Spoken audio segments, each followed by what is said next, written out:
You're watching TBPN. It is Friday, March 14th, 2025. We are live from the Temple of Technology, the Fortress of Finance, the capital of capital. This show starts now. We got a great show for you guys, folks.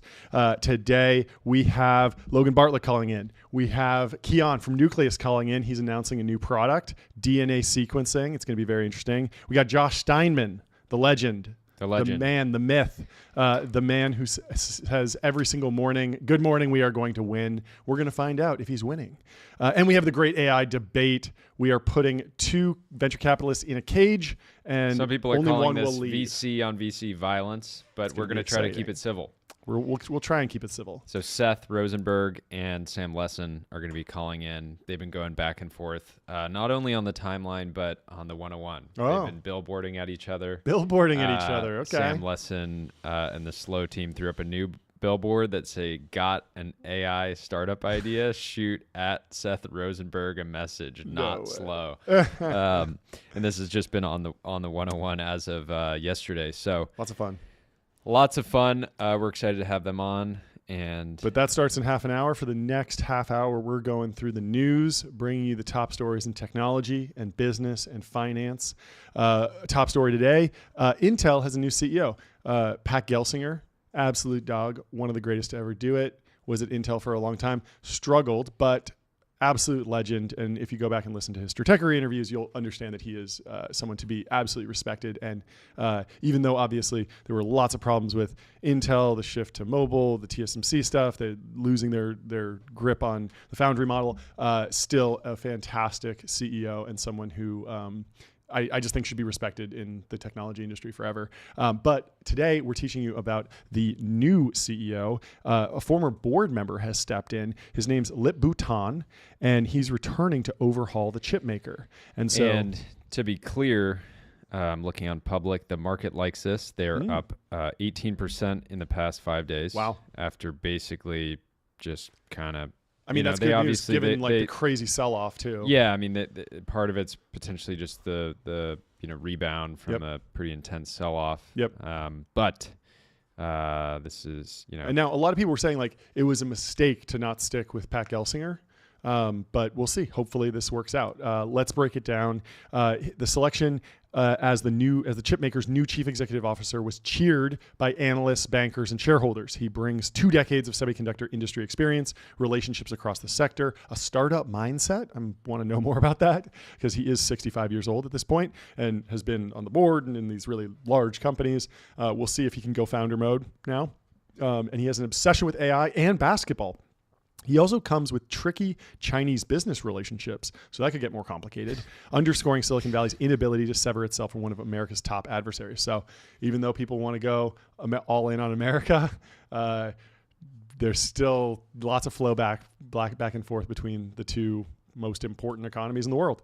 How Tan, age 65, will use his assets to resurrect Intel is on the minds of all industry watchers. Intel has gone from being one of Silicon Valley's biggest innovators to a relic struggling to compete with superstar NVIDIA and others in the age of AI. Its stock lost 2/3 of its value in 4 short years as Intel sat out the AI boom. This is, of course, because Intel's known for making CPUs, not GPUs, very important for the normal apps that you use every single day, but not the next generation of video games, 3D rendering, and AI training. One interesting point, Gelsinger was pushed out 3 months ago. Yep. So there had been Took this him a while. Intermediary CEO that's now but they think that they think they got their guy now. So shares were up more than 14% at market close. Sounds like they've been up more since then.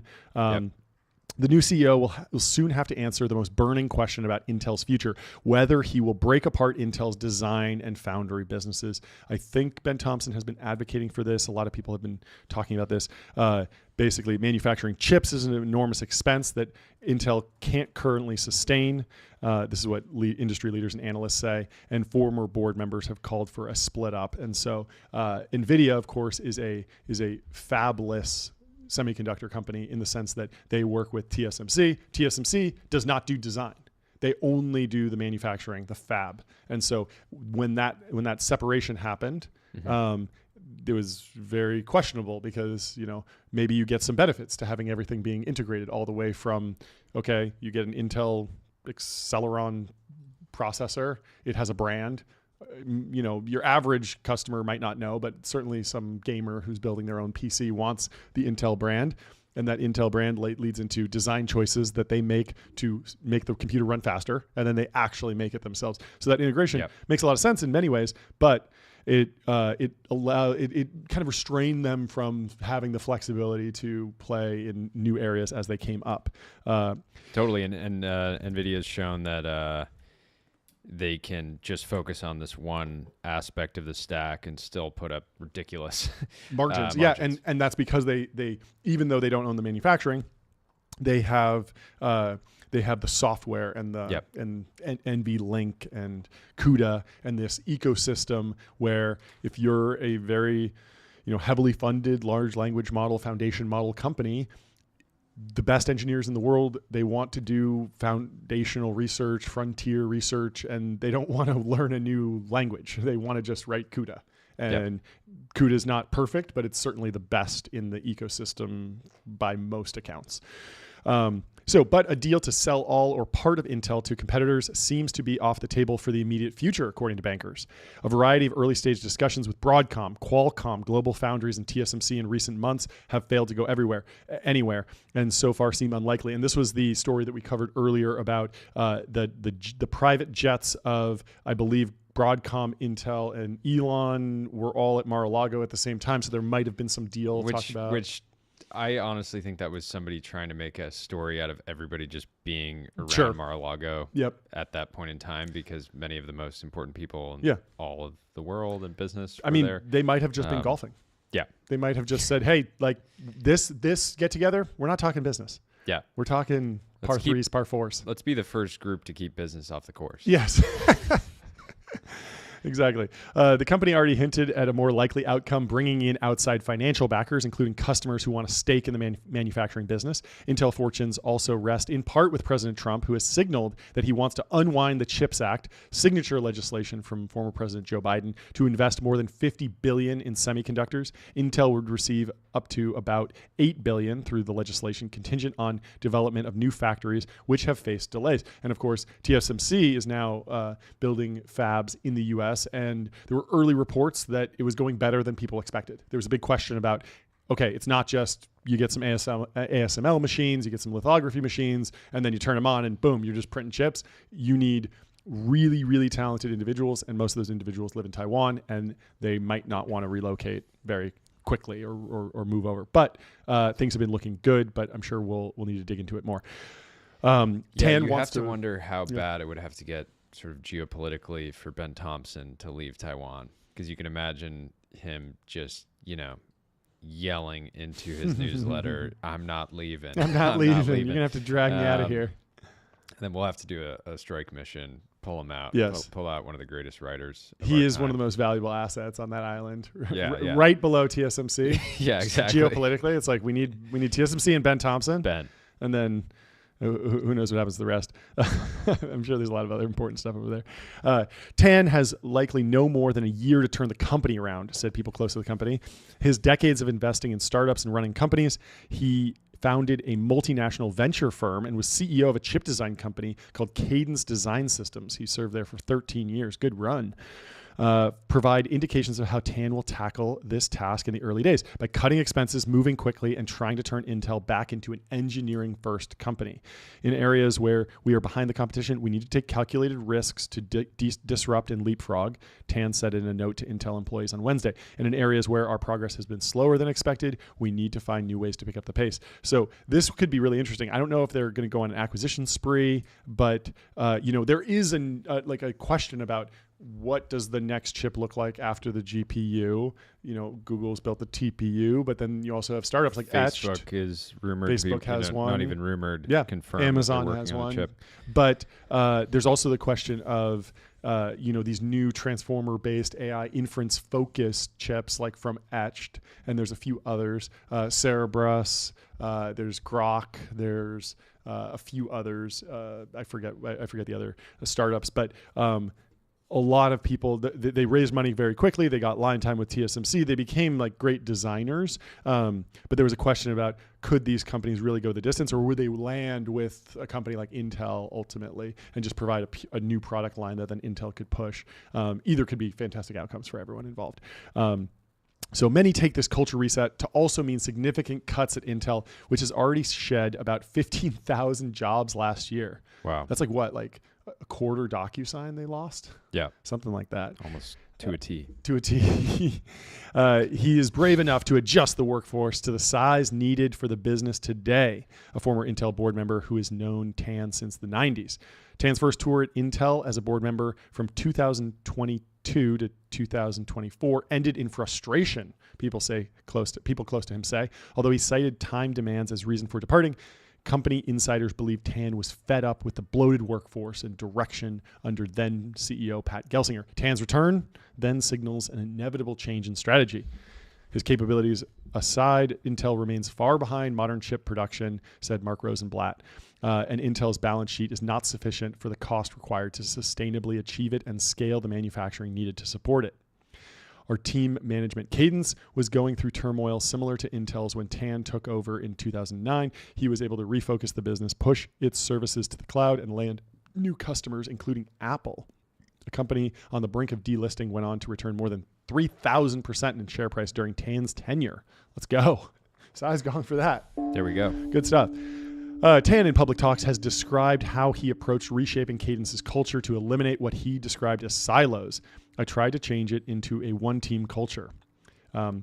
That approach harkens back to what he calls his first love, basketball. Born in Malaysia and raised in Singapore, Tan aspired to be a professional basketball player until his mother told him to get a real job. I love it. He said during a video interview during January. Well, I'm sure his mother's very happy now. Hopefully she's still alive. But well, I'd like because to, there's no more real job than CEO of Intel. Yeah, I'd like to see him go on a generational run at Intel and then buy the NBA. You know, don't just buy a team. Just don't go Ballmer mode. Yeah, buy the league. Yeah, buy the league. Say I'm a professional player now. Yep, that makes sense. Tan has declared the arrival of generative AI as bigger than the invention of the web. He's spent the past several years investing in AI startups across the globe. And let's go into the China connection, and then we'll move on to the next story. Before he rose in the semiconductor industry, Tan was known as one of the first Silicon Valley venture capitalists to invest in Asia. I'm sure he did very well. Tan is founder and chairman of Walden International, a prolific investor in Chinese tech companies. He was a big champion of China's semiconductor sector in an era when U.S.-China relations were considerably rosier, including co-investing with a China state-owned asset manager. He was an early investor in SMIC, which is the Semiconductor Manufacturer International. I believe that's SMIC, which the Commerce Department blacklisted for its alleged ties to the Chinese military in 2020.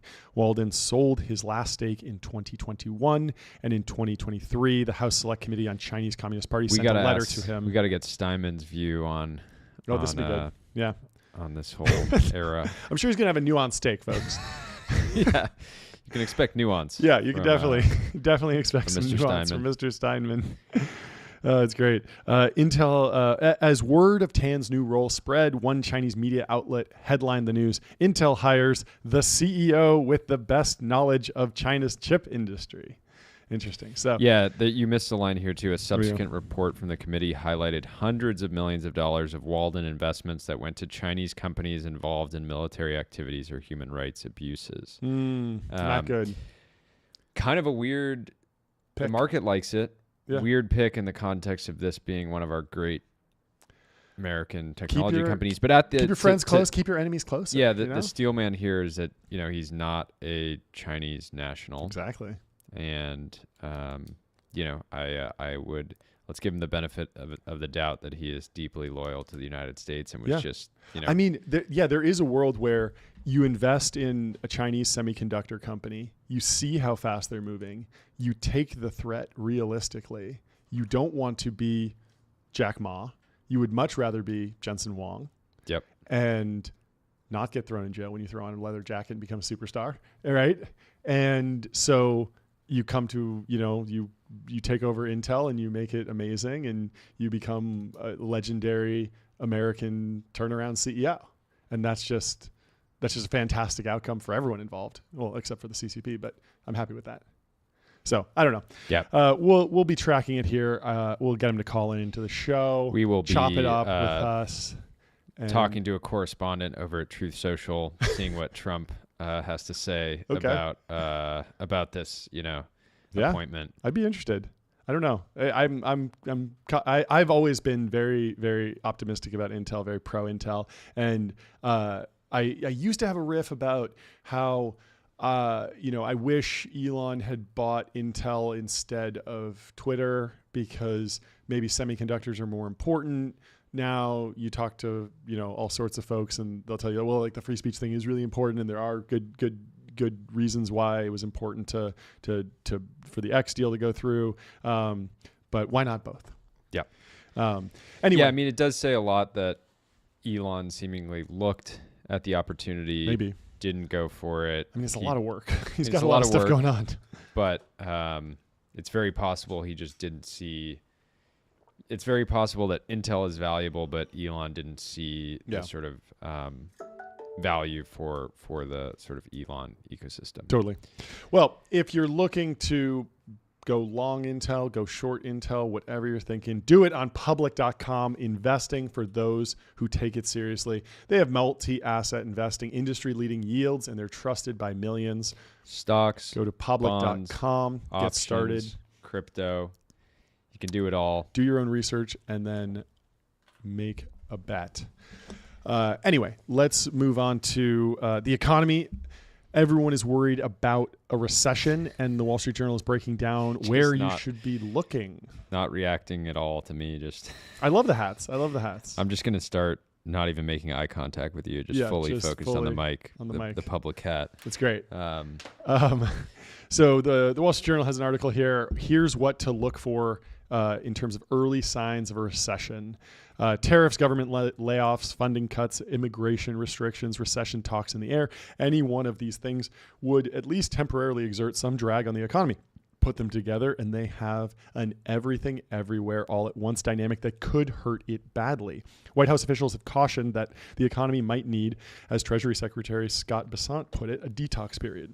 At the same time, some of President Trump's promised challenges, such as less regulation and a big tax cut, are pleasing to many businesses and could stir them to invest and hire more. Very true.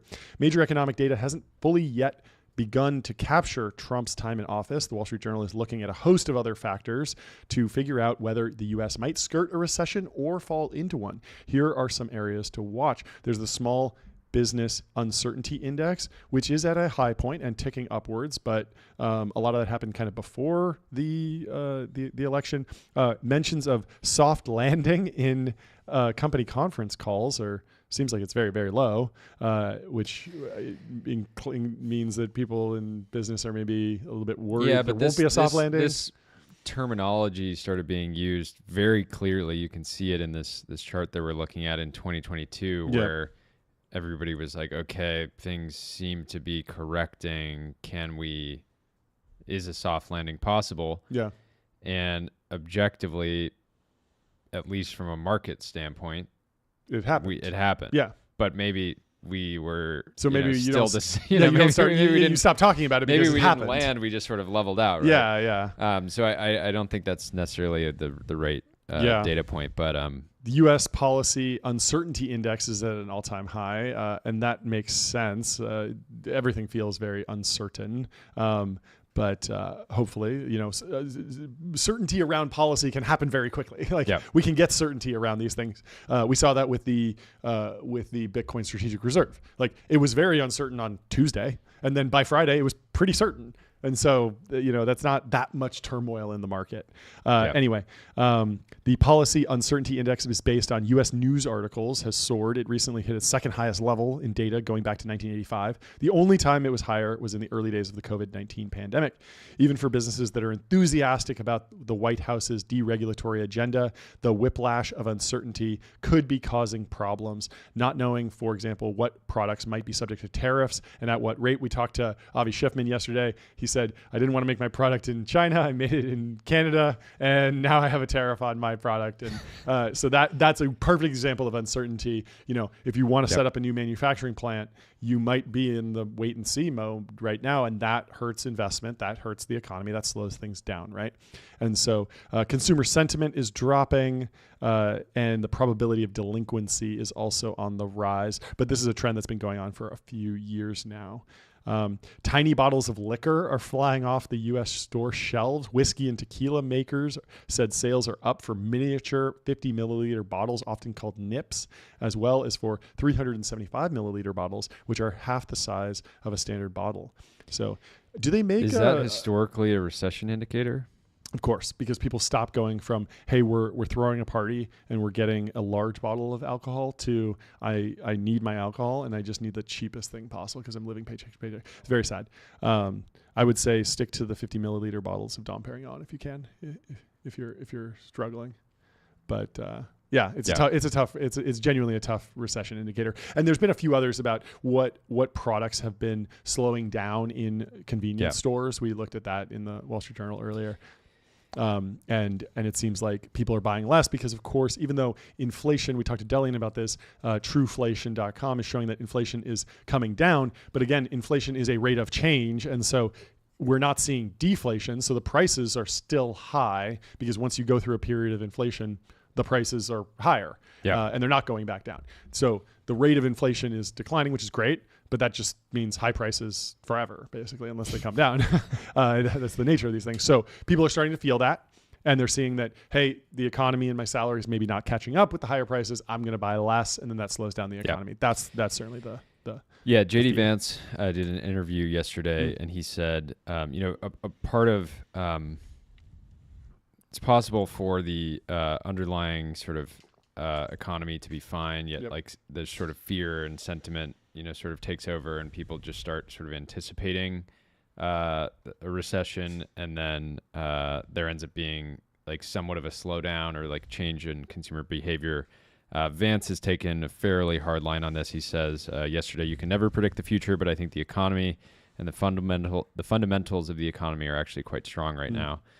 So his view, it's sort of his job. He's got to defend the policy coming out of the White House, but yeah. I mean, it's not that unreasonable to think about the fundamentals. Like if you think about previous recessions and depressions, they were built on, massive bubbles popping, the dot-com boom, where so much money had poured into companies just making no money, and then there had to be a retreat. Or you've built up this crazy house of cards on top of the real estate bubble, and all of a sudden people have 6 homes in the desert that are just sitting empty. And right now you could point to a lot of things that feel frothy, but it's hard to say like the U.S. economy is built on a house of cards right now. At least no one's concocted a strong thesis around that. So although there are nervousness and weakness, spots of weakness here and there, no one's really sounding alarm bells in the same way that Michael Burry did during the housing crash. Yeah, except random anon accounts. Well, yeah, as you've said before, like the most alpha you can possibly have is just tweeting top every single day. Yeah. And then eventually you'll get it right. Yeah. And somebody, I think Nikita tweeted top, and it like very much near the top, right? Yeah. Because like we're now off the highs, and he looks like a genius, I guess. I'm very excited to have Logan Bartlett on in just 3 minutes. Great. He's going to be walking us through a Redpoint market update that they gave to their LPs. This will be interesting. For March 2025. So has he invested in any interesting like power law fintech companies? John, you know what? There's one that comes to mind. Oh, which one is that? I think the website, it's ramp.com. I think is the domain. That's a good domain. Yeah, it's a great domain. So and I think the company is pretty great too. Yeah. And what do they do at that domain? They're an all-in-one finance platform that saves companies time and money. That's great because time is money and you want to save both, right? That's exactly right, John. Yeah. Maybe you could pull up some more info. I'll just pepper you with questions. They have corporate cards, right? Yes. Are they easy to use? Absolutely. Okay. What about bill payments? They have that as well. Accounting? Yes. Do they have a whole lot more? They have a whole lot more. Wow. And you're telling me it's all in one place? It's all in one place, John. That's almost too good to be true. But it's not. It's not. It's not. You can sign up and you can use it now. And where would I go to do that? Just go to ramp.com. Ramp.com. And tell them that the show formerly known as Technology Brothers sent you. Okay. And I think I'm getting it now. Yeah, this is really cool. Yeah, we should check this out. But anyways, Logan actually invested in Ramp. I believe it was, we'll have to ask him, 2021, and he took a little victory lap when the new round got announced, because they're back at a healthy multiple of where he invested at. I mean, in terms of like high status things in the Valley, it's really just, are you a Ramp investor? And then above that, it's like, are you advertising Ramp? Yeah. That's the real, like, maybe we can convince him to run some Ramp ads soon, because that would really like broaden his appeal. Yeah. Really, his podcast right now is presented by his fund, Redpoint. Yeah. But it maybe would be much better if it was presented by Ramp, I think. So that's right. Let's try and get him to do some ad reads. Maybe we'll get him to do an ad read on this guest spot.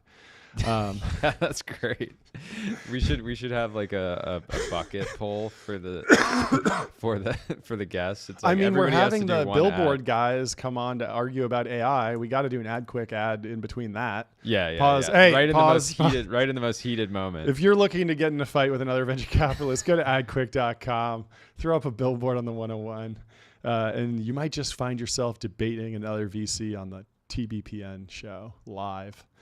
Anyway, how are we doing with Logan? Is he ready to come in? He is not ready to come in. Should we move on to some bucket pulls, some bangers, some random posts? Did you see this AI written email? I hear you're in New York. You have to check out Central Park and catch a Broadway show. It's a blast. Ashley Meyer says, gee, I wonder if this vendor email was written by AI. Pretty ridiculous. It is remarkable how low the bar is for some of these. It's maybe just like these. It's funny. New York is one of the, to me, AI should just focus on what actually matters and not focus on the sort of human connection piece. Because if you're sending, like, the whole point of this is to try to send a super high volume of outbound that's sort of like a superhuman level of outbound. And so for every, if 1 out of 5 messages that's like using this sort of personalization feature is just like making somebody like not respect you, like it's not great. It's kind of an unlimited downside situation, which I think is why a lot of, Apple has been slow to adopt it, and a lot of large organizations have been slow to adopt it, figuring out the right level of like human in the loop. They've been that slow. Yeah. Those those happy to summaries are your fantastic. iMessage for you. I want to talk to Bryce about that more. Did you see he responded to my Apple Intelligence thing? And we got Logan Bartlett here. What's up, guys? What's up? How you doing? Good. There he is. Thanks for having me on. It's great to have you. How's the reception been to the market update? You getting any pushback? Or are VCs already sort of making threads or based around your content and sort of making it their own? Yeah, well, it's we were done like a week or two ago with all the content, and then obviously the market went crazy, and we had to like redo 50% of the slides or something. So I thankfully it didn't end up being too stale. We froze all the data on Monday, and Tuesday, Wednesday it ended up actually being pretty tame in terms of the market trading. So I think people can rip off all the slides for their annual meetings that are coming up here in the next couple of weeks. We're happy to open source and take credit for it. Give me the one-liner. Is it so over? Are we so back? Are we poor? Are we rich? How are you feeling? Private or public? Let's start with public. I don't know is not a great answer, but I would say it feels like we're in for a lot of bullshit that is flowing through the system, and uncertainty just isn't a great thing for any business. And while it's not going to impact software companies or technology companies quite as much directly. Like the end customers for a lot of these different businesses are going to be impacted in a meaningful way. And so until we get a little bit more clarity on to what end all of these things are being done and what sort of the end state is, I don't know how you price in anything going forward. And so now that obviously changes by the minute here. So it could be we're at some steady state here in the next couple days or hours or weeks or whatever it is, and this ends up all sort of feeling kind of stale. But right now I'm not particularly optimistic about what's going on in the public markets. I heard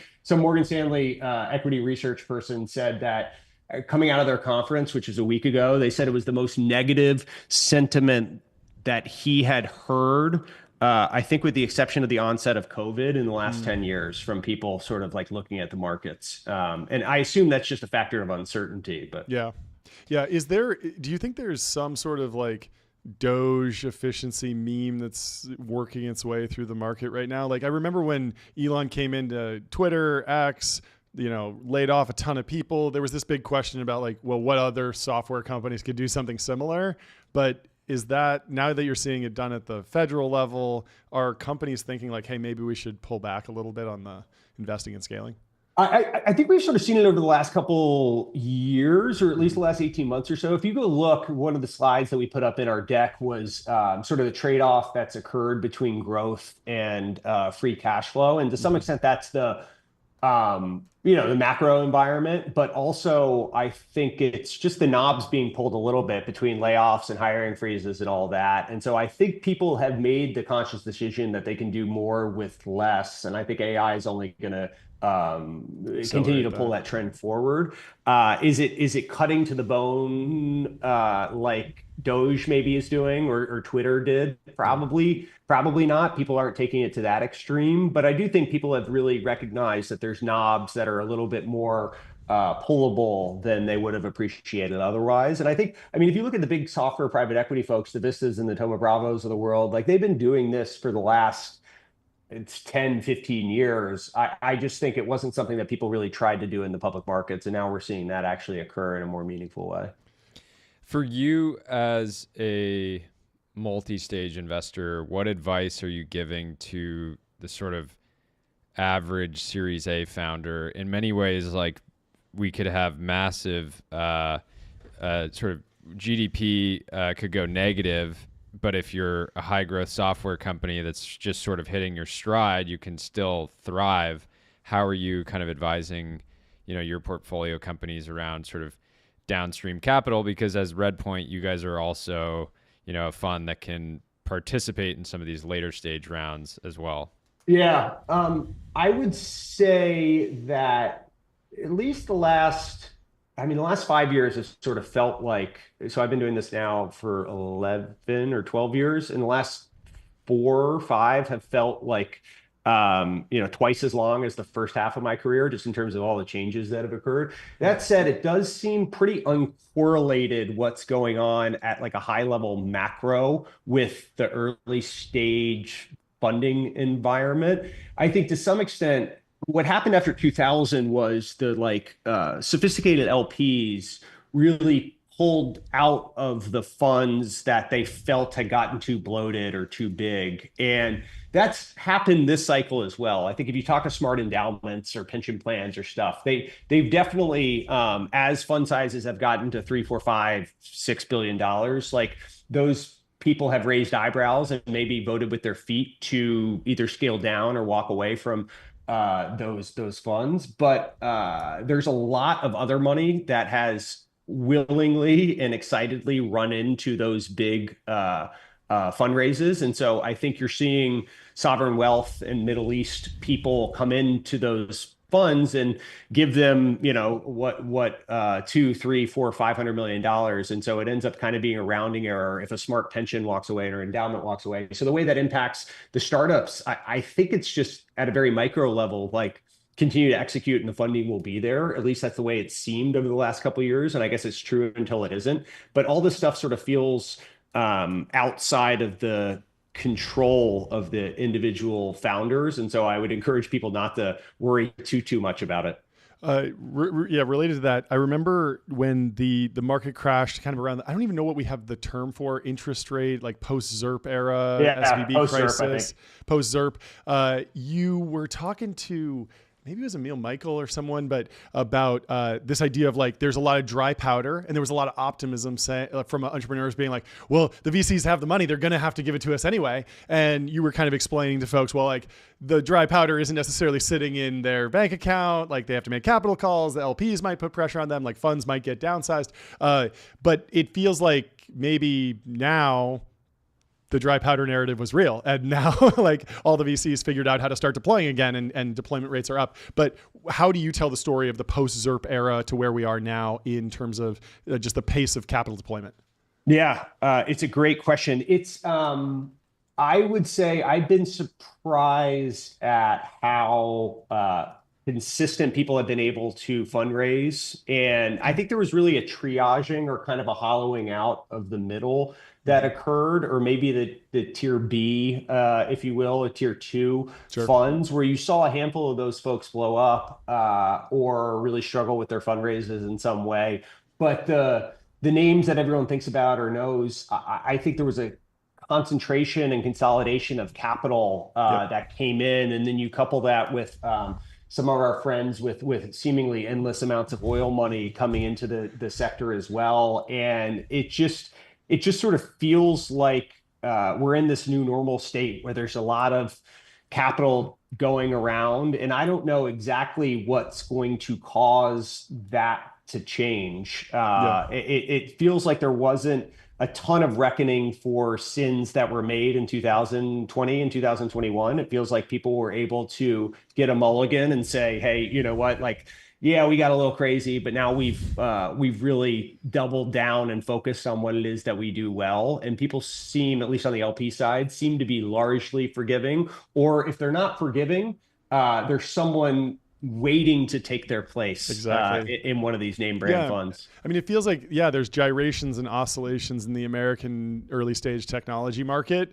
but where are you going to go if you don't invest in American technology? It's sort of like we all read the same books. You look at the founders today, and like everyone's read Innovator's Dilemma, or everyone's read the case study of Blockbuster, Netflix. And so we're dealing with a far more sophisticated, like, entrepreneur that's executing, or CEO that's executing on AI right now. And I think similarly, like all the LPs studied what happened after 2001, like that was actually a great time to lean into the asset class. And so now we're at this prisoner's dilemma where it would be theoretically a great time for everyone to lean in if other people backed out, because then prices would depress, but everyone's staying in. And so it's actually leading to prices staying elevated, which has been interesting. I mean, I think in the last couple of weeks, it feels like I've heard the meme or a refrain that it's like, so 2021, or it's got 2021 vibes all over again.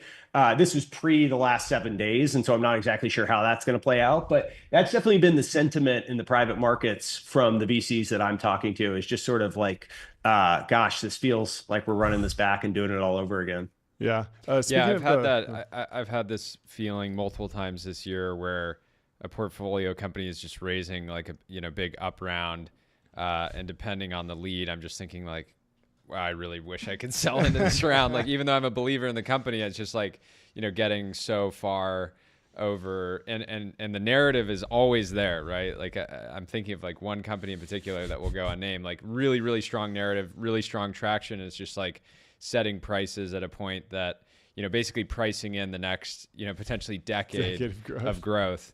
And if that's the case, as an investor, you ideally would want to get out and then just invest, rotate into another illiquid asset. You got your growth. Do you get excited? It's such a feature and a bug of the private markets that you're not like beholden to the mania, and you sort of get to play a long game in anything you're doing. That when I talk to my private or my public market friends, like they're envious that you can take a morning off and not have your entire world implode, versus the public markets, like stuff can hit the fan and your entire day could totally change at a moment's notice. The flip side of that is you're really in for a long period of time, and you don't get to say, well, I'll take a few chips off now because I think probabilistically there's a better opportunity that could come down, and it feels like this is a good risk-adjusted return. That doesn't really, that's not as accepted in the private markets. I think increasingly, though, we're finding some of the financial products for that. And I've seen more people, or at least more opportunities to take a little liquidity. I'm not sure it's totally socially acceptable, at least for the institutional funds to do it. I think it's far easier if you're an angel. People are a little bit more understanding of that, but it does feel like it just comes down to it comes down to volume, right? If I put 25K into a company and it does well, that and I want to sell the position, it's very different than you with we have a $400 million position here and we're rotating out. It's like there's probably not the demand. What just one. I don't know if you feel even free to speculate on this, but something I've been confused by was, the figure round getting priced around $40 billion. Like, what in your mind do you think is the play there? Brett's last company SPAC'd, you could imagine figure, I think a pure play humanoid stock would do well, at least a little while in the public markets. But what do you think is some of these later stage companies that are still a ways out from like true commercial adoption, but especially now with companies like CoreWeave, the CoreWeave IPO, it seems unclear now if they're going to get out. But like, what's your read? Are any of these companies going to get out in the next year, other than some of the bigger names like Chime? I've heard so a few different things there. I guess I've heard, I don't know if you guys have heard different things with CoreWeave in the last little bit, but it seems like there's a few people that are still kind of all systems go on IPO and are going to plow ahead. And CoreWeave certainly doesn't ask my opinion, but if I were counseling them, it feels like just get out there. And I think having some AI story with probably a bunch of institutional managers that want exposure to some derivative direct trend of AI. I would say it's probably as good a time as any, especially when some of these bigger contracts are coming up in 2017, 2018. Like, get out when you have a little bit of, certainty of those cash flows coming from the NVIDIAs and the Microsofts and the OpenAIs of the world. Like, I would encourage them to go. On the figure thing specifically, so I looked at Brett's business Vettery, which predates the last one. And I actually really enjoy, I haven't talked to him in, I don't know, 8 years or something, but I really enjoyed that interaction. Now, that was like a job marketplace or something. So very different than, now he's sort of become this like hard tech founder, which is interesting from a job marketplace thing. The thing that I don't totally understand about Figure in that round itself, and this is a common phenomenon at not the end, but at the peak of a lot of cycles, is you end up with a lot of these SPVs getting formed in a meaningful way, and you end up with managers trying to write bigger checks for rounds than their funds can actually hold. And so it's hard to know exactly what the incentives at play for some of those names. So I don't even, I wasn't familiar with the names that they're talking about in leading those rounds, but it certainly seems from a fund size standpoint that those people probably can't step up and write those checks themselves. And so then you wonder, what are the incentives at play for whoever is writing those checks? Like, what are they thinking about? What is the executive team, like, what is their incentive to raise at this price? I looked at it as, if you're going to price it at 10 and say this is a pre-IPO round, we are going to basically, we're planning to SPAC the company in the next year, we think it's going to pop. That type of round makes sense. But if you're pricing it at 4 times that, roughly, it just feels like, how do you actually get out of this? Who's going to get out of this position? Do the employees actually benefit? But that's just, one example. Skill issue, SPAC at 80. SPAC. Why not?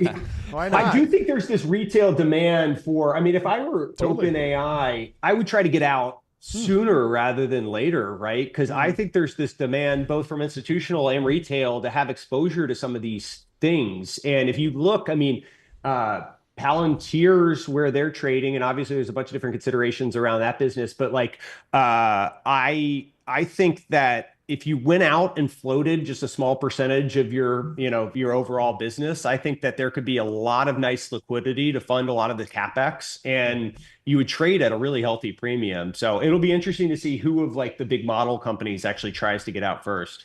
Speaking of going public, do you want your private market investor competitors to go public? The General Catalyst, you're excited. You're like, yeah, I want you to go from, I want to be able to see your fund returns. Yeah. The disclosures are going to be. It's crazy. an interesting thing.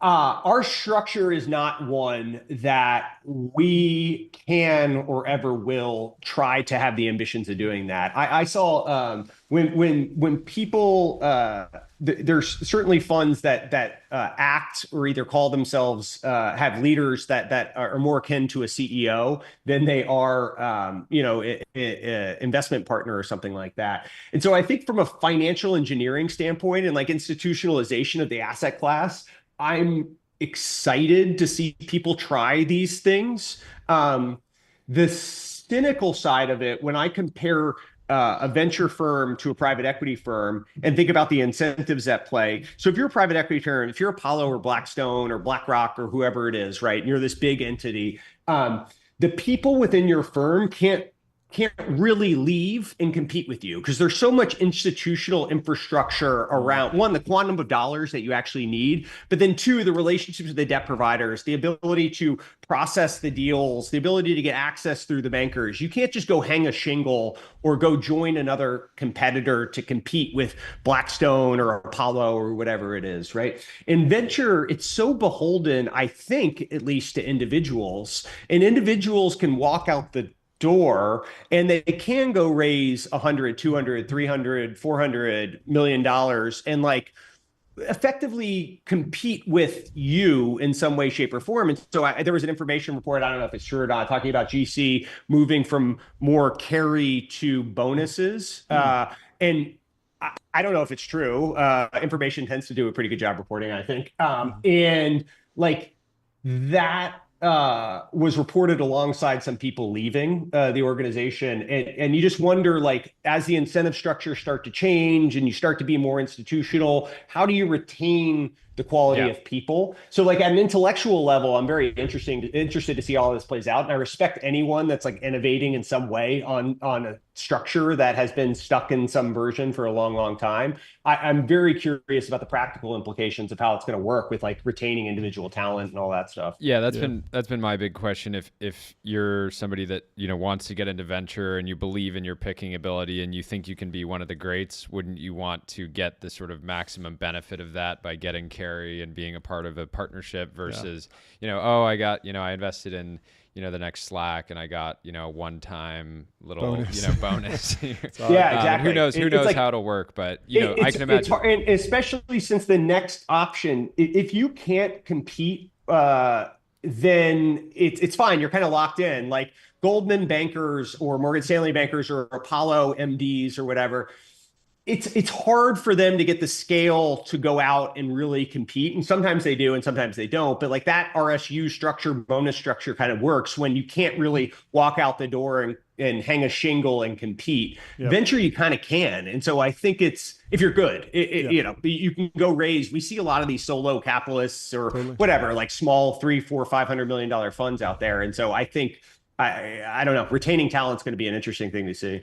Have you, like last question on this point, have you seen the sort of solo GPs overpaying to win deals? Because like that's something like, sometimes you see these sort of obvious power law companies like the Andurils of the world with Elad Gil sort of like, leading rounds. And that makes sense. I think there's sort of consensus now that Anduril is going to be a really massive company. But when you see a solo GP come in and write a $100 million plus check, does that ever, what's your read on that? Because from my perspective, sometimes those marks don't even feel real when you're, there's something to be said of like, okay, Redpoint like underwrote this and like, they're like an organization and a firm, and it's not just like, one or two, major, so how do you look at those rounds? And I'm sure oftentimes you're competing to win those rounds.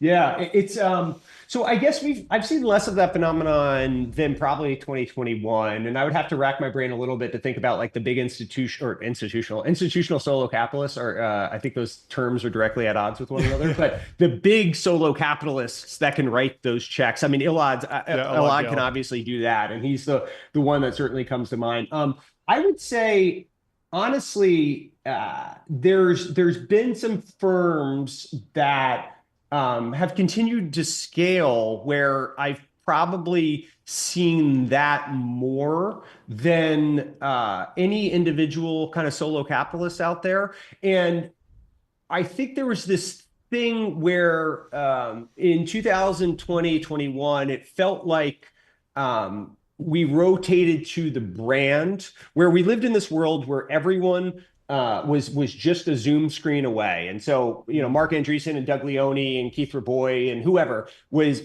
could be in the room as quickly as I could be in the room, because time and space weren't really constraints at all. And so in that world, I think there was a big gravitation to the big institutional funds, because it was like, oh my gosh, I'm going to get Mark Andreessen involved, and that's amazing, right? It feels like we've rotated a little bit more back to like, who is my individual board member? Who is going to be on the ground with me day to day? Like, I'm going to solve for that person rather than just the brain past a certain point, right? Sure. Like, obviously, you must be this tall to ride the ride with some things. And so you got to have enough credible brand as an institution, but then it comes down to the individual a little bit more. And so I would say I've probably seen more than the solo capitalist thing.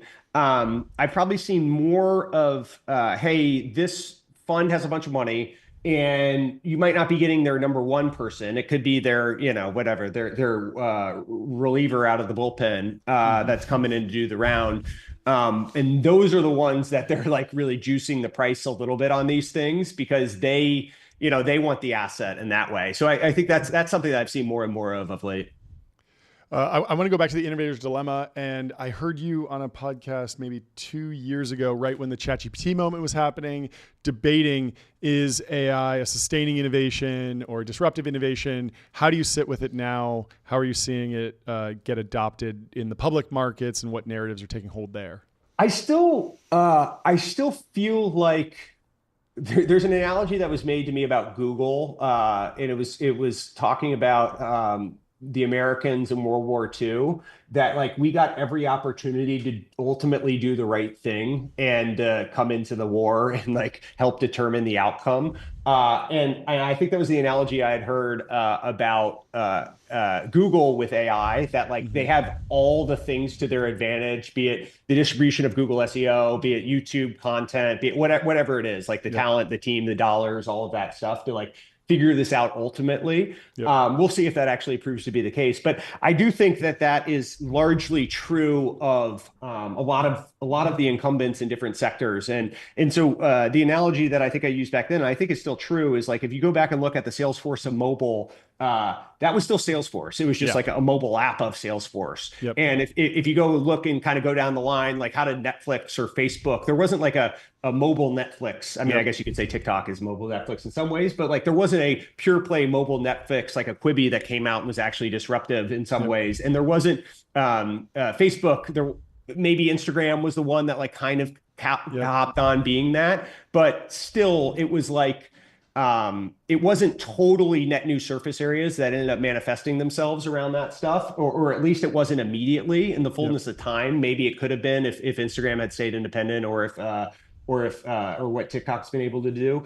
I think that seems to be the case here today, where we're going to see these things that are new and novel within AI. And I draw akin to the Ubers or the WhatsApps or whatever it is, where these businesses that couldn't have been possible without AI are going to form a lot of independent equity value. Yep. But a lot of it's going to be captured by incumbents in some ways. And I think in mobile, Apple and Google probably capture the lion's share of like equity value that was created by the mobile iPhone or whatever. Like those were the ones that really, through the App Store and the actual phones, they captured a lot of it. And I think in large part, maybe with the exception of OpenAI, like the vast majority of the equity value will probably end up accumulating to the Facebooks and the Microsofts and the Googles and I guess OpenAI as well. But but I still think we'll end up with hundreds of billions of dollars of equity value created for, the derivative companies akin to the Ubers and the WhatsApps and the whoever else. Yeah, I had this take I was noodling on yesterday about it feels like Apple's missing the AI moment, but does it matter because Microsoft missed mobile and they still made it work? How do you feel things are going with Apple Intelligence? Obviously, that John Gruber article kind of shook everyone to their core. Do you think they're in trouble, or is it overhyped, or where's the narrative sitting with you these days? So the Gruber thing, I mean, obviously, Gruber's like the GOAT of Apple coverage. Yeah. And so you got to take everything he says almost like biblically in some ways. That's totally like the canonical gospel of Apple, takes. But I have always hated Siri. Like I have always hated it. And then the Apple Intelligence thing and the summarizations on the text. I mean, I love that. If only as a meme, like I enjoy screenshotting it and sending it back to my friends. And like, that's the best use case of Apple Intelligence I've seen. And so like when making fun of your product is like the best instantiation of your product, it's probably not, you're not on a good trajectory there. Culturally, it just feels, and this is probably more, John Gruber or Ben Thompson than what I profess to know about. But it just feels antithetical to Apple's culture to execute on AI in the way that I think you need to. They are very like measure 35 times and cut once, and let's do this all secretively, and let's like try to control the ecosystem and keep everything like insular in some ways. And that is just so antithetical to AI. And AI is about like proliferation and getting it out there and getting the data and taking the feedback loops and moving fast and trying new things and iterating. And like, I just think that's directly at odds with who they are. And so I don't know how you change that. And I guess to your question, does it actually matter? I don't know. They have such lock-in, right? What is Apple's market cap today? I mean, is it like a $1 trillion business? Sorry, $3 trillion business? Yeah, 3.2 trillion. It's like, I think they're probably going to mess this up. And I'm not sure it's going to matter for them as a business. And I think the sooner they realize that they won't be able to execute on it, the sooner we get these things in our product as as a partnership rather than just open up the APIs and let the ecosystem flourish, and let me change out the button for a different Siri. Well, the other they thing lose that nobody, but it's fine. I still buy the phones. The other thing that nobody really talks about anymore because it just hasn't been possible is M&A. Yeah, like, Apple has so much cash. If there are breakout, consumer like products that make sense as part of the Apple ecosystem, there's a world in which they could actually just buy those companies and sort of everyone quotes the 60 billion on their balance sheet or something, but Apple has returned over $1 trillion of cash over the last 14 years. Like, it is a cash generating machine at a scale I don't think we've ever seen in history. Given their acquisitions, I think that's probably a better use of capital than what they've bought to date. They've not been the best acquirers. It's crazy though. I mean, they were Siri was acquired for them I don't know, 13 years ago or something, 14. Like, they were early on all of this stuff, and so clearly there's some broken execution elements, at least within how they've gone about it to date, which might not matter in the grand scheme of things. It's a deterministic culture, not a probabilistic culture, and so it's misaligned with AI. I like that. That is very Ben Thompson or Benedict pithy. Evans of you. I'm trying to be more pithy. Yeah, I like it. I like it. We got really no time left, but I wanted to give you an opportunity to talk about Ramp. When they announced the new fundraise, you kind of were poking a little bit of fun at yourself because you basically you got found the local top, but not the global top. Well, and I think you invested a couple times during. I did, yeah. We invested in $1 billion, and then 3.5, and then 8 or whatever, 8.2 or something. It was a long run from there. Funny enough, that round that we ended up investing in at whatever 8 billion or 8.5 or whatever it was, what's a couple $100 million among friends. But that was December 21 when we were talking about it, and then the round ultimately closed in January or February or something. And so it was really last boat off the island in terms of like internally the zero interest rate kind of mindset. And the thing that I've learned, and this has been the last 5 years for me, basically since I joined Redpoint in December of 19, officially started in March of 20. And what I've realized is like price very rarely within some zone has mattered. And when I find myself iterating a little too much on like, oh, I'll do it at this price versus that price, it probably says something about what I think the ultimate outcome for the business can be.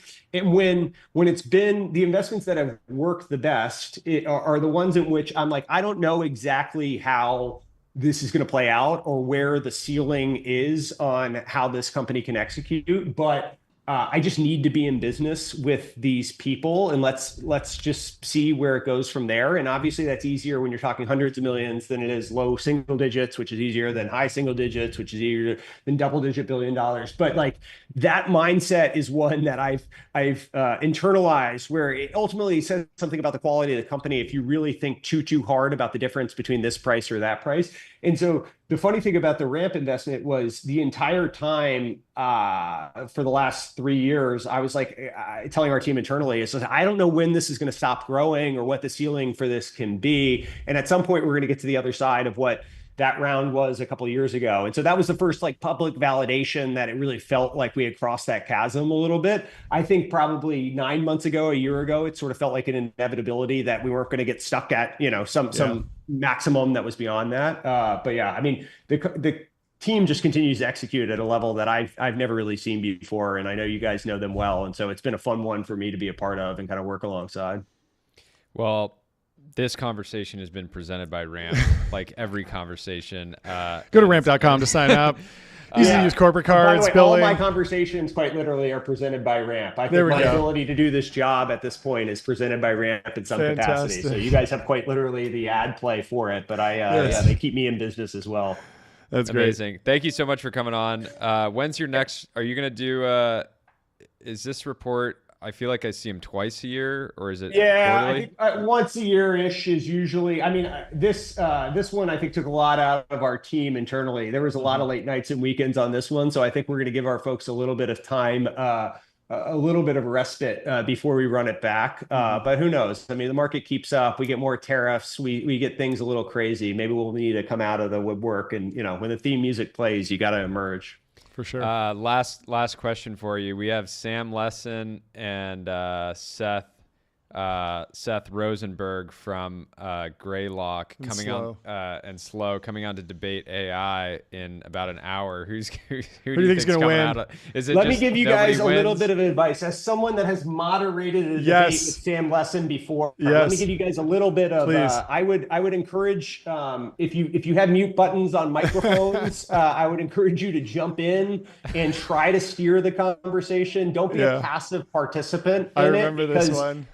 People tend to be really mean to you when you do that, and you let the filibustering go on between him and, let's say, I don't know, Zach Weinberg theoretically.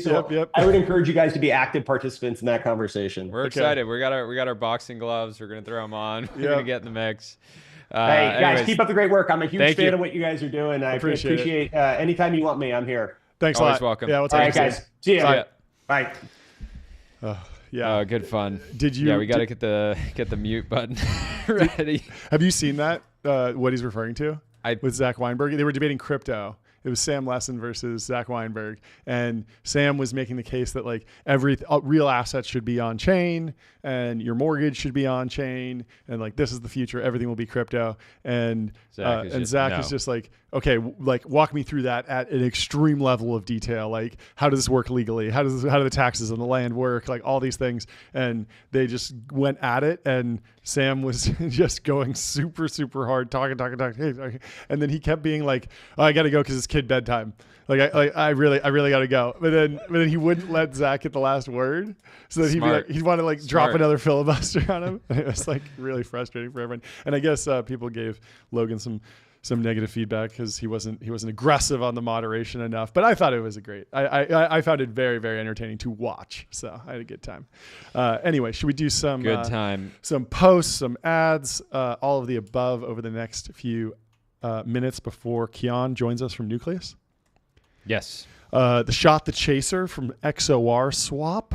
The Shot Claude Thinking and O1 Pro have replaced all university instructors for me. I can no longer watch any pre-recorded videos. And then the Chaser is, I bombed my second linear algebra midterm. Ouch. 2 days later. That's so funny. And Word Grammar, friend of the show, says math is best learned from textbooks and practice problems, not from Claude, but also not from lectures. So yeah. Just hit the books. Hit the Ishan. books. Yeah, I remember I took this a train up to Silicon Valley from Pasadena. It took me like 12 hours. But I had a textbook on natural language processing, like the precursor to LLMs. This was back in like 2012, 2013. And I just sat NLP. there and just read this whole textbook and taught me a lot. I really enjoyed it. It's very Textbooks interesting. are underrated when Get it comes goated. to getting potentially goaded when learning is the vibe. Is the vibe, yeah.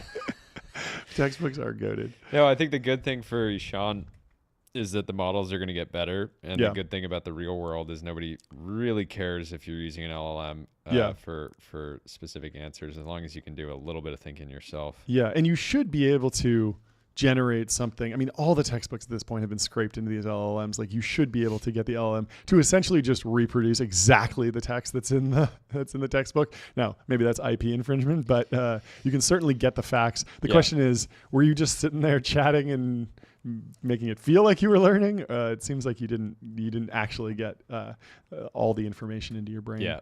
But good luck on your next midterm. Let's go to Packy McCormick. He says, today, much of the global GDP is not computer. Soon, everything is computer. This is the opportunity. Funny because it's true.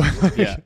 But I was thinking about the everything is computer thing. And I like the phrase more as a possessive than a contraction. So the actual quote is a contraction. He was saying everything is a computer, basically, and then he dropped the A, and it was everything's computer. Everything's a computer. But I prefer the everything's computer as like, what is the computer of everything? It's like this, hive mind AI. Right. Yes, what we're building is everything's computer. It belongs to everything, and that just tells you like this very weird futuristic networked mega computer that controls everything. It sounds even more sci-fi at that point.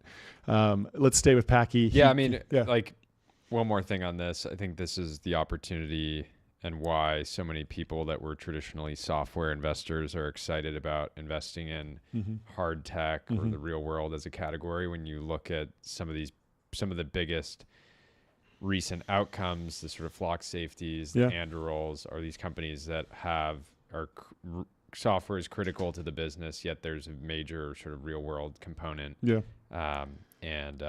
I think that's just going to continue to be where some of the bigger outcomes are. Yeah, Thiel had a good riff on this where he was like, I keep investing in companies that aren't the internet and then they make money from the internet. Like SpaceX. It's like a launch business, but Starlink is an internet company. Yeah. And it's just like I keep going. It's like he's co-founder of OpenAI, eventually invested in the business. It's like it's a consumer internet company now. And maybe that's where the value is. And so there's all these weird things where you just keep coming back to the internet is this ultra powerful force. And the more you align yourself with it, so your capitalism and the economy just kind of naturally pulls every company towards that. And, flock safety is like, we're a camera manufacturer, but without the internet, our company would be worth way less. We originally wanted to be a newspaper, and exactly. So everybody said, hey, technology. Hey, why don't you put podcast. this on the internet? Yeah. That's really the way to get ahead. Should we stay on Packy? Let's stay on Packy. His breakdown. This was what a week for the optimists. Devastating week for the pessimists. Devastating. He breaks it down in his fantastic newsletter.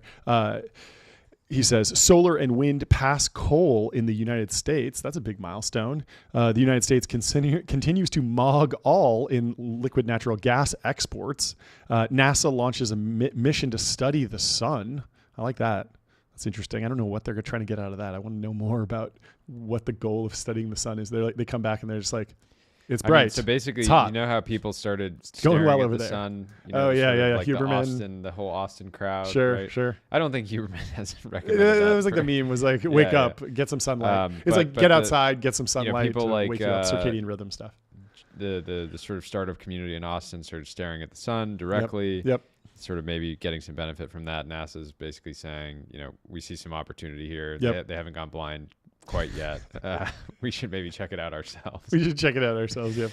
Um, Gavin and, Newsom launched a podcast, and Packy says, "Hear us out." Yeah, so this was cool. Lulu's analysis of this was fantastic. Which is that? Gavin Newsom. My read on Gavin Newsom is he'd maybe start a podcast, and he would just have people that agreed with him on. Yep. He's taking the the opposite exact approach. He's opposite inviting approach. basically his political enemies on Yep. the show, and it's very humanizing. He's Yep. got he's always been an incredible, a much better public speaker than he has been. Operator, Yeah. I would say. Sure. He's good with his words. Yeah. And I think the strategy is really smart. And I think, you were, when we started this show, you probably said multiple times on the show, like the person that does the most hours podcasting will win the election. It's all about I think attention. that Attention is all you need. Gavin heard you say that. Probably. And he got the memo. The and he's podcast like, election.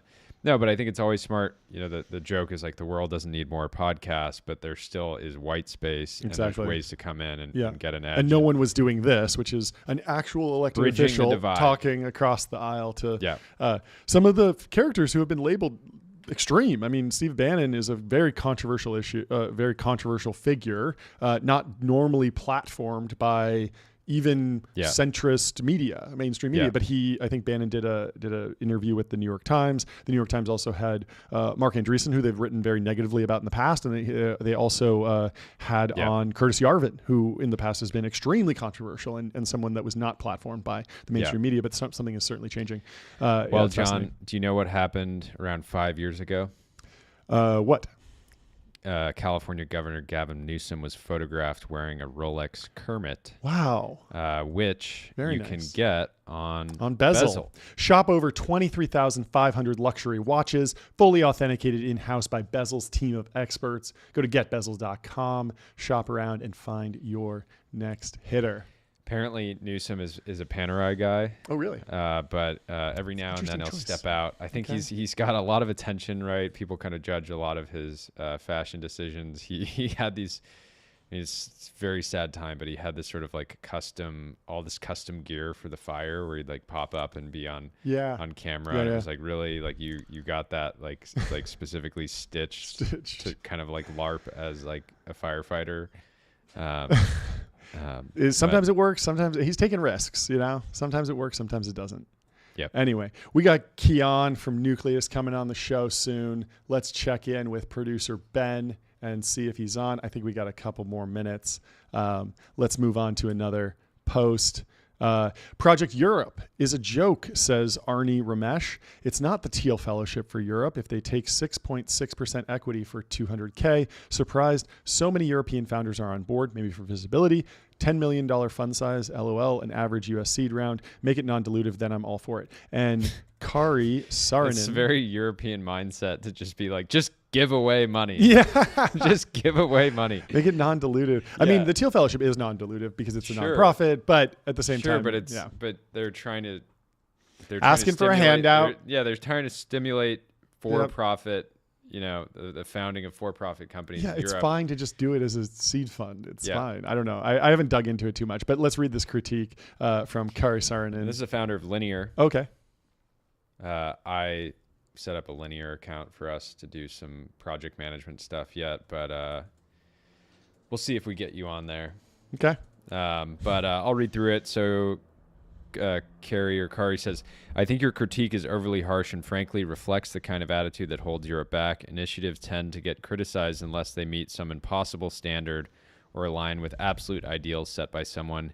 Is this the best deal globally? No, but by European standards, it's probably average. I see seed rounds at 20% for 1 to 1.5 million, led by reputable VCs.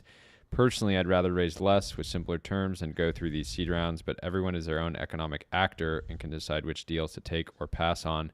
Someone has to provide the capital, and there isn't the teals to provide the capital in Europe. You're also overlooking history in a lot of contexts. You're comparing something just starting now to YC, which began 20 years ago. YC's original deal was 6% for 20K, and it stayed that way for a long time. None of the perks you mentioned even existed back then. What you got was PG's chili once a week and some advice. Priceless chili. When I went through YC in 2012, the deal was 7% for 125K. The whole premise of YC and whether the economics made sense was simply about whether it could make your company at least 7% more successful. If Project Europe can do the same, then it's worth considering. So very interesting. I'm in favor of Project Europe. We've also been working on our own Project Europe internally at the show, which is going to Europe. Going to Europe, 3 months. South of France. Wine tour. Doing the podcast. Spending lots of time on boats. Doing the podcast from the continent. Yeah. Making Europe great again, one show at a time. Spend 6.6% of your time in Europe. That's the real Project Europe. Anyway, we got Kian in the waiting room. Let's bring him in. How you doing? Welcome to the Temple of Technology. What up? What's up, man? The hooligans, the mods of pods. I'm ready, John. I'm ready for you right now. Let's go. It's great to talk to you. Great to see you. I don't think I've seen you in person since Miami. But give me the breakdown. Tell the fans who you are and what Nucleus is, and then what you announced today. Yeah, so my name is Kian, founder CEO of a company called Nucleus Genomics. We're the world's most advanced DNA health test, single swab, single test. We can screen for over 1,000 conditions. And today, oh my God, it's chaos in the headquarters in the best way. We have launched genetic matchmaking. Okay, so now you can family plan far more effectively. You can make sure every single couple in this country has healthy children. That's fantastic. It is absolutely amazing. It's already blowing up on Twitter. John, have you seen the video? I have not seen the video. Apple-esque video. Can you pull the video up right now? I will share it with Ben, and hopefully we can pull it up and watch it. Have you been? Are you in a relationship? Have you been testing this yourself? Have you been getting on the? Are you dog fooding this? Are you dog fooding this? I am dog fooding this real time. Let's go. It's funny because we were thinking about should we block same-sex couples or not? Because we figured that in the future you should be able to, independent of sex, be able to have children. For now, it is sex blocked, so it has to be male to female. Sorry about a lot of tech bros out there. I know that might be hard for some of you guys, but when you find the special someone, you can do Nucleus, and it is going to be amazing. What is the actual flow for Nucleus? Is it cheek swab? I mail it in. Cheek swab. Yep. You get a DNA kit that looks like this. Great. You open it up. Inside, there's a cheek swab. You take the cheek swab. You go stick it in a tube, non-invasive. You can do it at home. No doctor's office involved. Goes to a laboratory. Laboratory processes the DNA. Out comes a raw DNA file, which then we run through all our analysis, which is honestly this is, people do not appreciate how much of a feat of science and engineering this is. There's a couple people I have to thank here. First and foremost, Gregor Mendel, late 19th century. Let's go. Thank you for playing with those peas. Yes, he did not know when he played this peas. He had an extraordinary statistical intuition. He had no idea what DNA was. He was completely abstracted. There was no molecular basis. Just playing with the peas. Went all the way to the Hershey Chase experiment. Shot to that experiment. Watson Crick identifying the structure of DNA. Of course, the Human Genome Project, right? A massive government project. Billions of dollars in investment. Thousands of scientists. This product is now live in anyone's hands. It's a short line from Gregor Mendel in 1866 to Nucleus being promoted at the Jake Paul fight. So it is a very short line. If only he can see it now, we'd be great. Ben, you're live streaming right now. Let's see if this video works. Yeah, we got the video here. This is a day I've been looking forward to for 4.5 years. But really, today's product announcement is the culmination of decades of scientific, medical, and genomic progress spanning thousands of scientists and billions of dollars in investment. Hence today, I'm so excited to show you the next chapter of preventative health, family planning through genetic matching. Imagine knowing every possible outcome for you and your partner's future children, starting with their hereditary risks. Through Nucleus, you have the power to end preventable disease in your future family, long before you even decide to have children. To show you how easy this is, I'm going to sync my results with my good friend, Molly O'Shea. Let's go. Hey, Molly, what's up? Perfect timing. I just opened up my Nucleus to see my results. I've got to say, the UI looks really good. Oh, that's so nice. We really spend as much time as possible to build beautiful products. And by the way, aren't you one of the first people who did Nucleus? I mean, do you think maybe we're going to be a genetic match? Definitely. Let's find out. Seeing if you're a genetic match is almost as easy as seeing if you're a match on a dating app. I'm going to show you exactly how. Here are my nucleus family results, which just came out. I haven't synced with Molly yet, so you can actually see my kids may be at risk for cystic fibrosis. But the only way to find if Molly and I are actually going to pass down this risk to our kids is by syncing our results. Let me show you how this works. Just click Add Partner and confirm that your partner's done nucleus. Molly has, of course, so I click Yes. We're about to find out if we're a match. Molly, are you ready? Yep, let's see.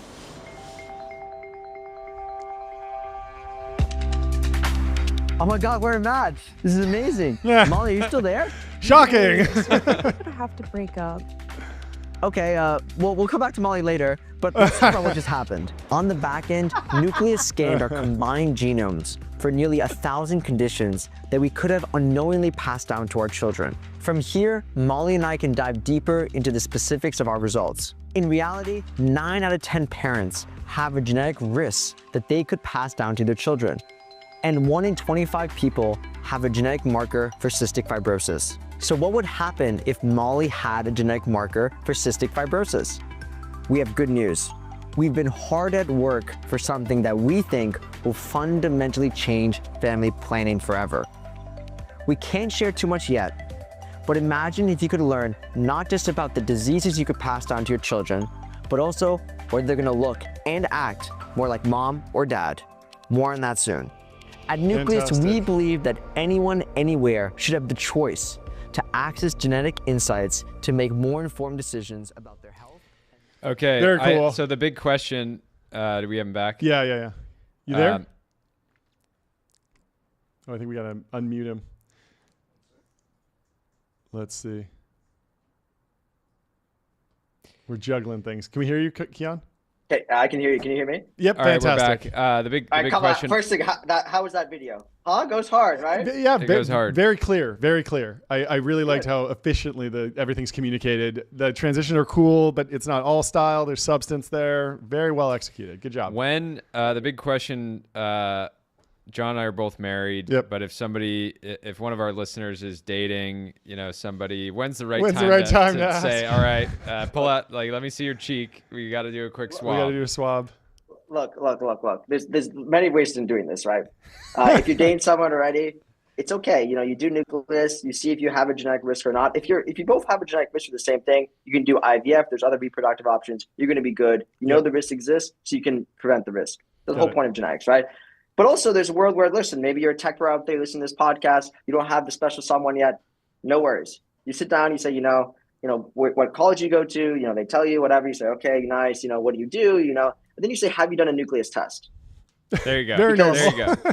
I mean, you got to break it to them. You got to say, listen, you got to make sure the genes are aligned, because why would you get into this business in the first place, right? You want to get deeper into it if the genetics are not matched, right? I mean, you don't want to be paired for the same thing. Do you see people throwing up their nucleus results like on dating apps? Like just look at these, I look think at that's these the genes. future, Like, maybe. is that What do the you think? future? I think we believe in kind of individual liberty. Sure. I think genetics should be integrated with dating apps, and if someone opts in and should say, hey, I don't want to be matched with someone who's also a carrier for a rare genetic marker, it's actually done in different communities. The Ashkenazi Jewish community, they do this all the time. Actually, You don't match people who are the same rare genetic marker. So 100%, I think you should integrate dating apps, do mass preconception testing. DNA is becoming, as you guys know, cheaper and cheaper and cheaper. One of the greatest decrease in costs ever. Combining that with AI, there's going to be magic. Mass integration with different dating apps. I think you're able to save a lot of babies' lives. What about flipping it around? Obviously, the genetic markers for diseases are very, you want to avoid those. But, I already have kids, but I could imagine that my son, when he goes to have his own child, my future grandchildren,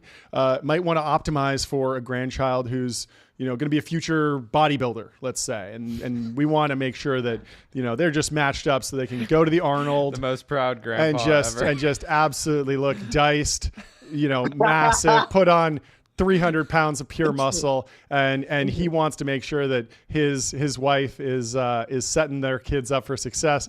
Will Nucleus help with that? Great question. So first things first I'll say is, John, he has a good father because you're like 7 foot tall and fat. So the genes are good. The genes are good. He already inherently, he's good there. Yes. But, it's funny you actually asked this, because at the end of the video there, I left a little teaser in there about something that's coming out. Okay. I mean, let's just say, there's something about, maybe, you don't want to just simulate people's disease risk, but also maybe you want to simulate what your baby's going to look and to act like. Oh, and cool. you know, when you start thinking about whole genome sequencing, you can start maybe thinking about, can you actually simulate procreation? Oh, wink, wink, nudge, nudge. And let's just say, you know, John, we're shipping like crazy. It's like hysteria in the nucleus headquarters. I love it. We're building at the frontier genetics. You know, I hear like sirens going off, gongs being hit. It's complete chaos in here. Yeah. So it feels like, you know, I think that the consensus now is that 23 and me walk, so you guys could take us to the moon. Like how far can you take this, right? Because like the first step is like giving people the data, and then you're trying to like influence outcomes. Like how much does this sort of nucleus platform expand? What is the like $10 trillion vision for the business? Because I know you're that ambitious. Yeah, so, you know, it's like Blockbuster versus Netflix. It's like, you know, BlackBerry, iPhone. That's the moment that's happening in genomics right now. And the beauty of the genome, what everyone's starting to appreciate, is that the basically marvel of engineering and science that it is. Because if you think about it, when you actually read someone's entire genome, it's not just disease risk assessments that you can actually think about. It starts becoming about family planning, about procreation simulation, about what drugs actually work best for you, what supplements work best for you, and even about the long tail of different traits that you can analyze from IQ all the way to muscle strength. You start realizing that the integration of the genome simply has not happened yet in society. Right? If you take a poll of 300 million Americans and look at how many have been sequenced, right? Basically, none of them have. And you talk about one of the greatest innovations ever, which is the decrease in cost of sequencing the genome.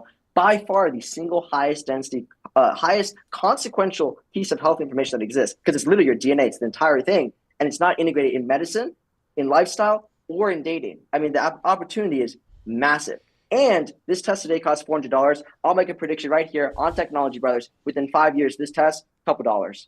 Couple dollars, I said. Couple dollars. You heard it here first, Amazing. Congratulations. Where can people get it? So last question. Sure.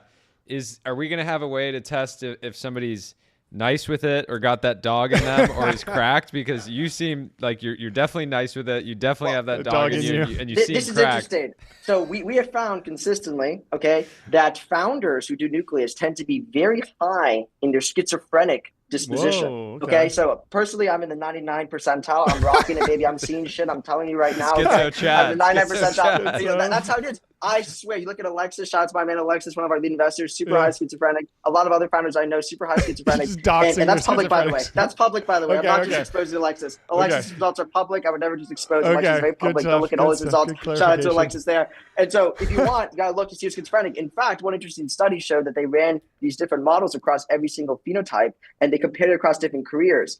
By far, the highest predictive one was actually schizophrenia, but it was for artists, which is very similar to entrepreneurs, though. So, that's something to do. If you're low ADHD, super low ADHD associated with doctors and lawyers. So, there's something there. You got that dog in you. Maybe it's in your DNA.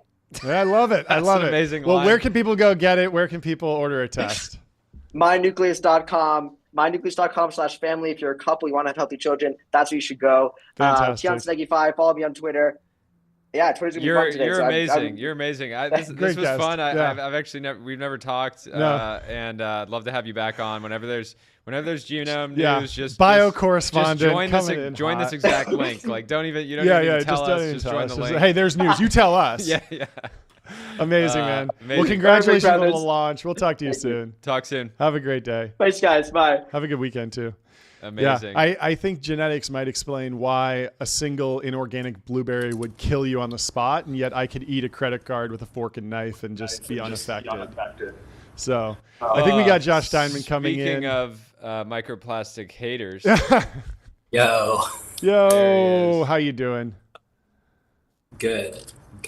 Welcome to the show. We got Josh Steinman in the building in the Temple of Technology. Give us an update. Is it a good morning, and are we going to win? All signs point to yes. Oh, fantastic. How's it going? It's good.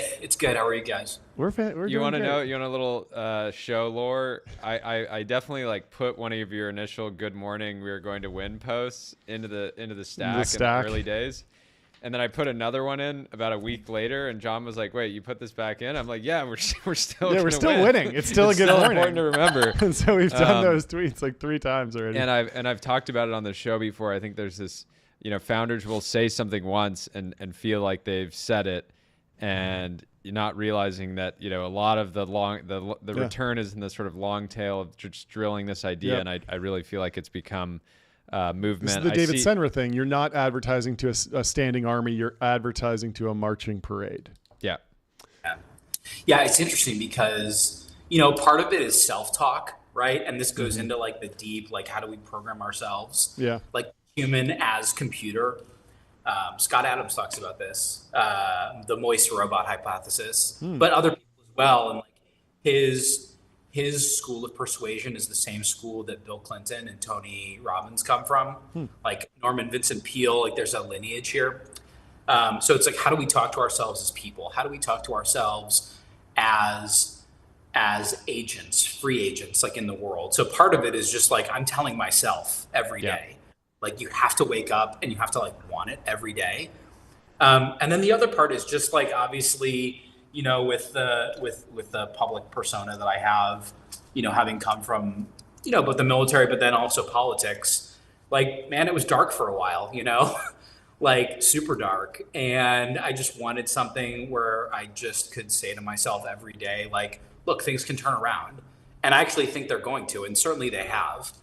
But like every day, just wake up and be willing to just like offer yourself up to the universe. Like, yeah, it's going to happen. Like, we're going to win. Like, you're never more than one day away from like catastrophic success. Going back catastrophic success. I like that term. Going back to your dark days, do you feel like you got a lot of like, were people turning down meetings with your company early on just because of your sort of political leanings? Should we do some backstory on the company? Can you break down maybe we should what you're building, who you are, little career highlights? Knows who you are. I mean, yeah, I'm sure a lot of people know, but give us the basics. Yeah, so I started off my career in like this weird corner of operational counterterrorism in the U.S. military. That sort of branched into high technology and high technology strategy. Again, when I was still in uniform, and got a lot of exposure to just how much, the world is a very interconnected place, and there are things that we can do in the digital world that absolutely affect the physical world. People talk about Stuxnet. They talk about, these attacks that have happened against oil facilities.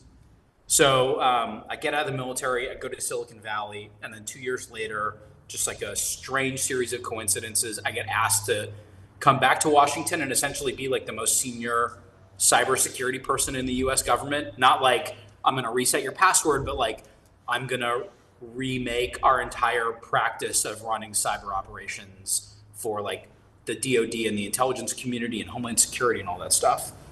So I did that job for 4 years.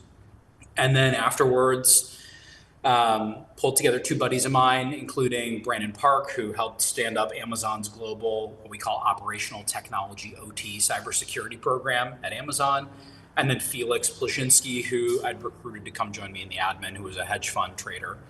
And we started looking at this problem. It's a huge problem. We've digitized the industrial world, and yet it has created these huge vulnerabilities that have been exploited, and some of that stuff makes its way out into the public. So yeah, we just wanted to start a company to solve that. What percentage actually gets public versus is sort of known among the industry, but not necessarily in headlines? Yeah, are there foreign agents operating on American soil? Because I hear some people say the number's 0, but I think you had a different point on that. Right. It's a different meme of mine. Yeah, no, there's absolutely foreign sabotage teams operating on U.S. soil, 100%. My actual number is somewhere around 100 teams. My guess is that, and the question is like, you could break that down into, what types. Anyway, yeah, most of it doesn't get public. And, sitting in that chair for 4 years, I had to get the classified reports every day of like, oh, this thing happened, that thing happened. And it didn't drive me nuts, but it was like, man, it makes the hair on the back of your neck stand up. Are there any cybersecurity stories in history that are public now that you like to point to as like, that could have been prevented, that's the one we're learning from, and here's how my company would prevent that essentially, or here's how I would have stopped that? Yeah, too easy. So I think 2-3 years ago, someone, I don't know who, literally destroyed the Iranian steel industry in like one day. Really? There's video out there. Like they literally took over, the refineries and just started pouring liquid metal all over the floor on a bunch of these facilities. There's a bunch of incidents like that have happened. So walk me through how you would prevent that. I mean, I imagine what you're describing is like remote takeover of a machine that is connected to the internet or maybe air gapped and they didn't have the right security there. How do you actually step in and prevent that for our steel industry? Air gapping, I mean, a lot of people will say that stuff because they've heard it on like TV or whatever. That's me. Really? Yeah, exactly. But these operations take days, weeks, months, sometimes years to sort of like get into a network and then find your way to the systems that you want to take over. And the whole point is like every step of the way of those types of operations leaves breadcrumbs. And so currently the way in which people try and protect these networks is by looking at only one area of technology inside the four walls of the facility, and that's like the networking equipment. So what we do is we look at everything. And so by looking at everything, you just have a bigger picture and you can assemble a narrative. You can try and understand when malicious things are happening at that super high level because you're seeing what's going on with the engineering workstations. We are seeing what happens with the network. We're seeing what's being done on the applications. We're seeing what's happening, with the firewalls. Yeah. So we just take it all in and, it's not new to do something with a much bigger data set. That's really what we're doing here. Can you break down some of the difference between espionage projects and sabotage projects? Are there any differences? Are there any risks, state actors that are prioritizing one over the other right now? Yeah, this is like the thing that most people don't understand. They'll say like, things that are happening right now, it's just espionage. The thing is like, in the course of an operation, like you do the espionage first. It allows you to map the network, map the systems, and then sometimes people will like just leave a little something there in case they want to do sabotage later. They want. Yep. Pop it. Okay. So there's like lots of espionage happening on critical networks. Like, gee, what's that preparation for? Sure, that makes sense. What's been your read on our response to DeepSeek broadly? Do you think that U.S. companies have been taking it seriously enough? There's this, general lens from some of the tech community that says it's open source. It's not sort of the same type of risk as TikTok. What's your read on it? Yeah, look, a major frustration that I have is that we get a bunch of these cutting edge companies, and then almost certainly you have foreign actors, not just the Chinese, like many other foreign actors that come in. I mean, you can read the papers that came out of like the Twitter buyout, transition to X. And they basically are like, we had foreign intel services, foreign governments, like operating inside, X, formerly known as Twitter. I think that's happening at a bunch of our companies. I think it's a huge problem, huge counterintelligence problem. Because the question is like, what are they manipulating? Like, are they putting backdoors in there? Are they changing content? Are they changing, you don't know. And a lot of the companies, many of which my friends have worked at, they don't even have a way to think about this. And also, obviously, like, it's not politically correct to talk about it. Like, hey, maybe we shouldn't hire that foreign national that went to the, military college of their respective nation. And whose uncle is like the deputy chief of their intel service. Do that. Yeah. So speaking, the new CEO of Intel that got announced today, we covered this earlier on the show. You may not have seen it. Has invested over the last 20 years, hundreds of millions of dollars into Chinese tech companies. Do you foresee any sort of like pushback into bringing somebody like that on to run? He's not a Chinese national, but born in Malaysia, grew up in Singapore, but invested in the Chinese semiconductor company, exited the position in 2022, I believe, and now running Intel. Look, I don't know the situation specifically. Obviously, Chinese companies are legally required to be dual use. Like they've architected their entire economy to serve the Chinese Communist Party. It just means that I'm super wary whenever you see folks that have been allowed to make profit out of that system. I don't know his scenario specifically running Intel. I certainly hope that, I certainly hope that everything's on the up and up. I have no reason to think that it's not. But whenever I look at, those types of interactions between, what I think the United States and Western allies would call like the free market and the Chinese Communist Party, I'm just super wary as a whole. Staying on the topic of China, do you think we've learned at all from the sort of DJI just sort of blitzing and taking the entire U.S. drone market? Do you think there's a real risk that they're able to run that same playbook back with Unitree in the sort of humanoid space, or are we going to be smart enough to not let them put a robot in every American's home? They are absolutely taking that. They're absolutely taking that playbook and trying to replicate it as broadly as possible. For years, I've been screaming to anyone that'll listen on X or wherever else, like we should ban DJI from doing business in the United States. Full stop. Full stop. Everyone's like, oh, all the alternatives are like more expensive or this, that, and the other. Well, yeah, supply and demand will allow the market to correct over time. But it's a huge problem. Like they exactly know.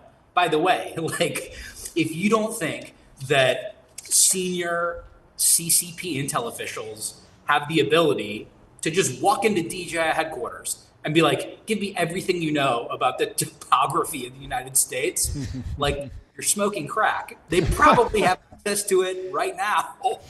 So every time these things fly, anything that gets transmitted into the cloud, whose cloud is it? Where's that cloud located? What access do the Chinese intel services have to it, military have to it? Like, yeah, all that stuff's like in the wild. What about personal cybersecurity? What do you recommend to the average listener just to kind of beef up your own OPSEC? Yeah, it's tough. So for normal folks, I just say use the big cloud, use the big providers. That's like the Googles, the Microsofts, et cetera. Enable two-factor authentication. I think probably the biggest thing that I don't hear a lot is whenever you get a message, like an email saying like, hey, like your bank says this or that, delete the email and then go straight to log into the service. Sure. Right? And that's like the mind space that you want to be in, because like these guys are social engineers. They know the language to get you to click the link. And that's what they're trying to do. Because they're going to put malicious software onto your laptop, onto your phone, whatever. Tons of phishing attacks at X right now. And those are getting more and more convincing. You've seen some people leak it out, usually just for meme coins launches, basically. But, but you can imagine being much worse. Famed investor Kleiner Perkins launched a meme coin. I want to. There's a couple topics I want to get through. One, I'm sure you can only make sort of general predictions here, but do you think this whole TikTok thing gets resolved in the next month? There's sort of there was an initial date for early April that it was supposed to sort of change hands, but we haven't been seeing that much new news about it. At this point, there's plenty of people that want to buy it. Oracle, Microsoft, Alexis Ohanian. Like, there's so many different capital groups like chomping at the bit to be the buy side on this deal. It's just a question of, can you twist their arm enough to get the sale done, I think. But what do you think, Josh? Yeah, they absolutely want to retain control of the algorithm, because that's like the prize is the ability to like inject ideas into the youth of the United States or elsewhere in the world.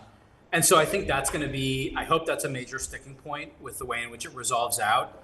At the same time, you have to remember that this deal has the attention of the President of the United States, who is at the same time negotiating with his counterparty, Xi Jinping, over a trade relationship that, there are trillions of dollars in the offing around it. And so I learned this over 4 years of working for him. Like, you just have to trust the boss. He's playing a game that like very few humans have ever been able to play, which is like the most high risk, the most, impactful game of like one nation in the world. And so, look, I hope he's able to negotiate it in a way in which, preserves cognitive sovereignty.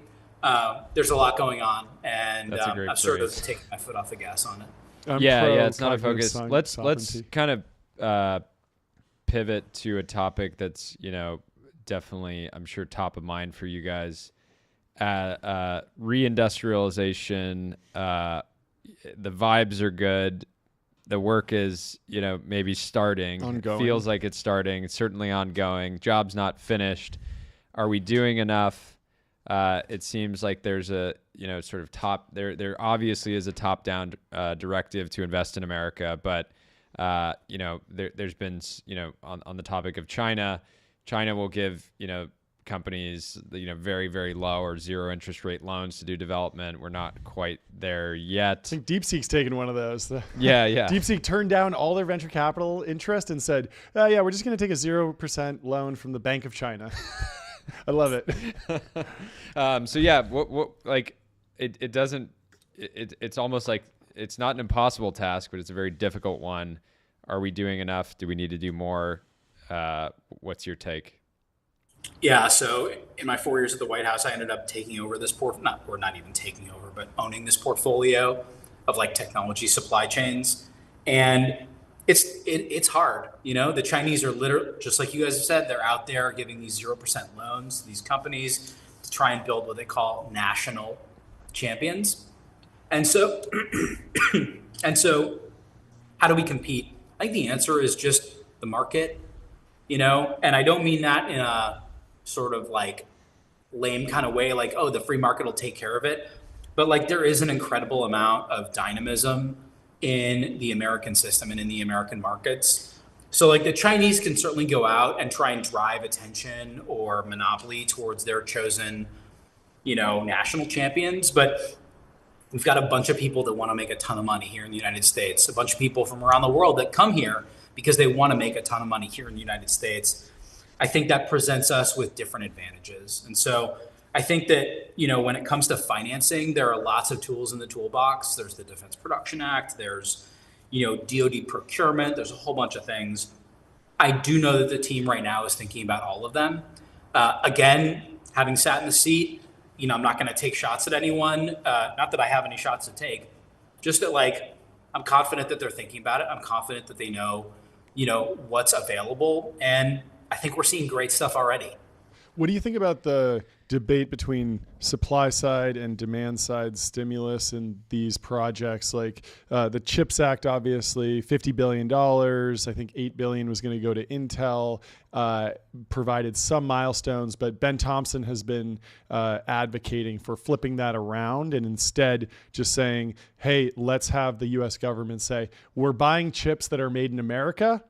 Yeah. If you show up with chips that are made in America, we are the buyer, and then maybe someone else will buy them. Maybe Google will buy them, maybe Apple will buy them, but you can guarantee that there's demand, but we don't care about what's happening on the supply side as long as it's happening in America. Do you like that change? Do you like that V2 thinking? Yeah, I love it. I think, right now, I've heard a lot of strange things about how CHIPS Act has played out. Mm-hmm. I haven't followed it as closely as if I was some analyst covering this stuff for the banks. But yep. I mean, it was one of the approaches that we pushed was this look, you just have to have it made in America. That's it. Show up and we'll buy. Yep. That's one of the things on the table, and I hope they do it. That's cool.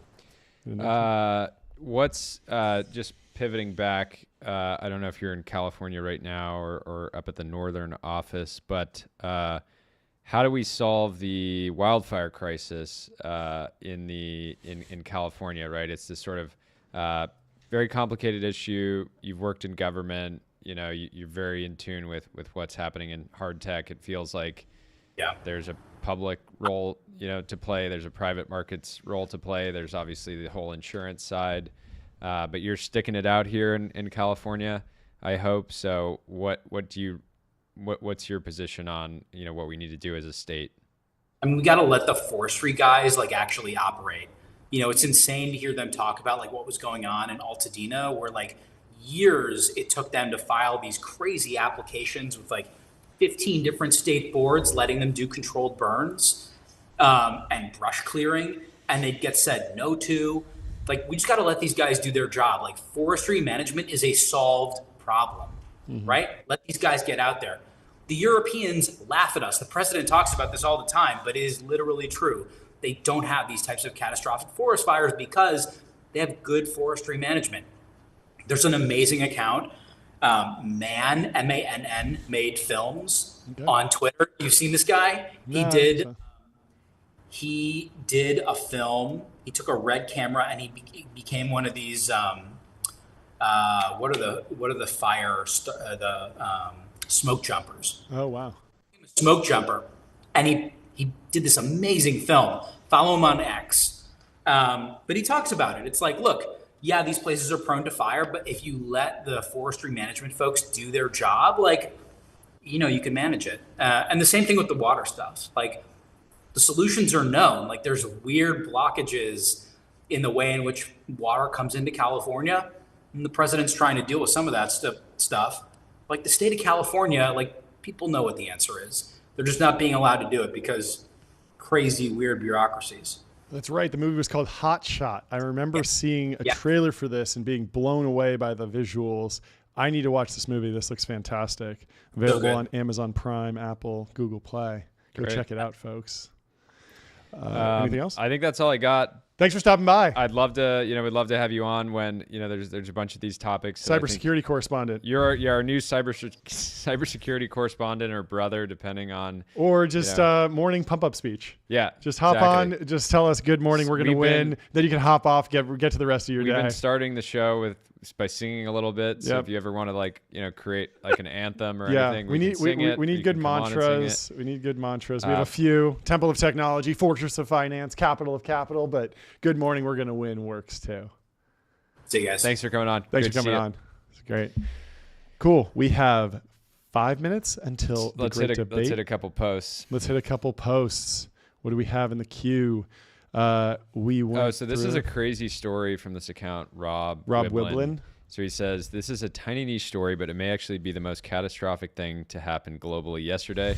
Bold start. I'm not going to go out on that with him. But we'll be the judge of that. We will desperately need politicians. Okay, so the headline here is that this media company, New Scientist, has used the Freedom of Information laws to obtain the ChatGPT records of Peter Kyle, the UK's technology secretary, in what is believed to be a world first use of such legislation. Interesting. So Rob here says we will desperately need politicians to be able to use AI advisors to keep up with the intense pace of events that recursively self-improving AI agents will bring. AI advice will improve in scale proportionately to the social impact AI is having, giving governments some shot at keeping up. But if any conversation with AI can be extracted using freedom of information laws, while advice from humans given verbally cannot, politicians and civil servants will be hugely biased towards worse and slower human advice and analysis. They'll fear looking stupid for asking clarifying question or outrage if the AI advises some un-PC course of action.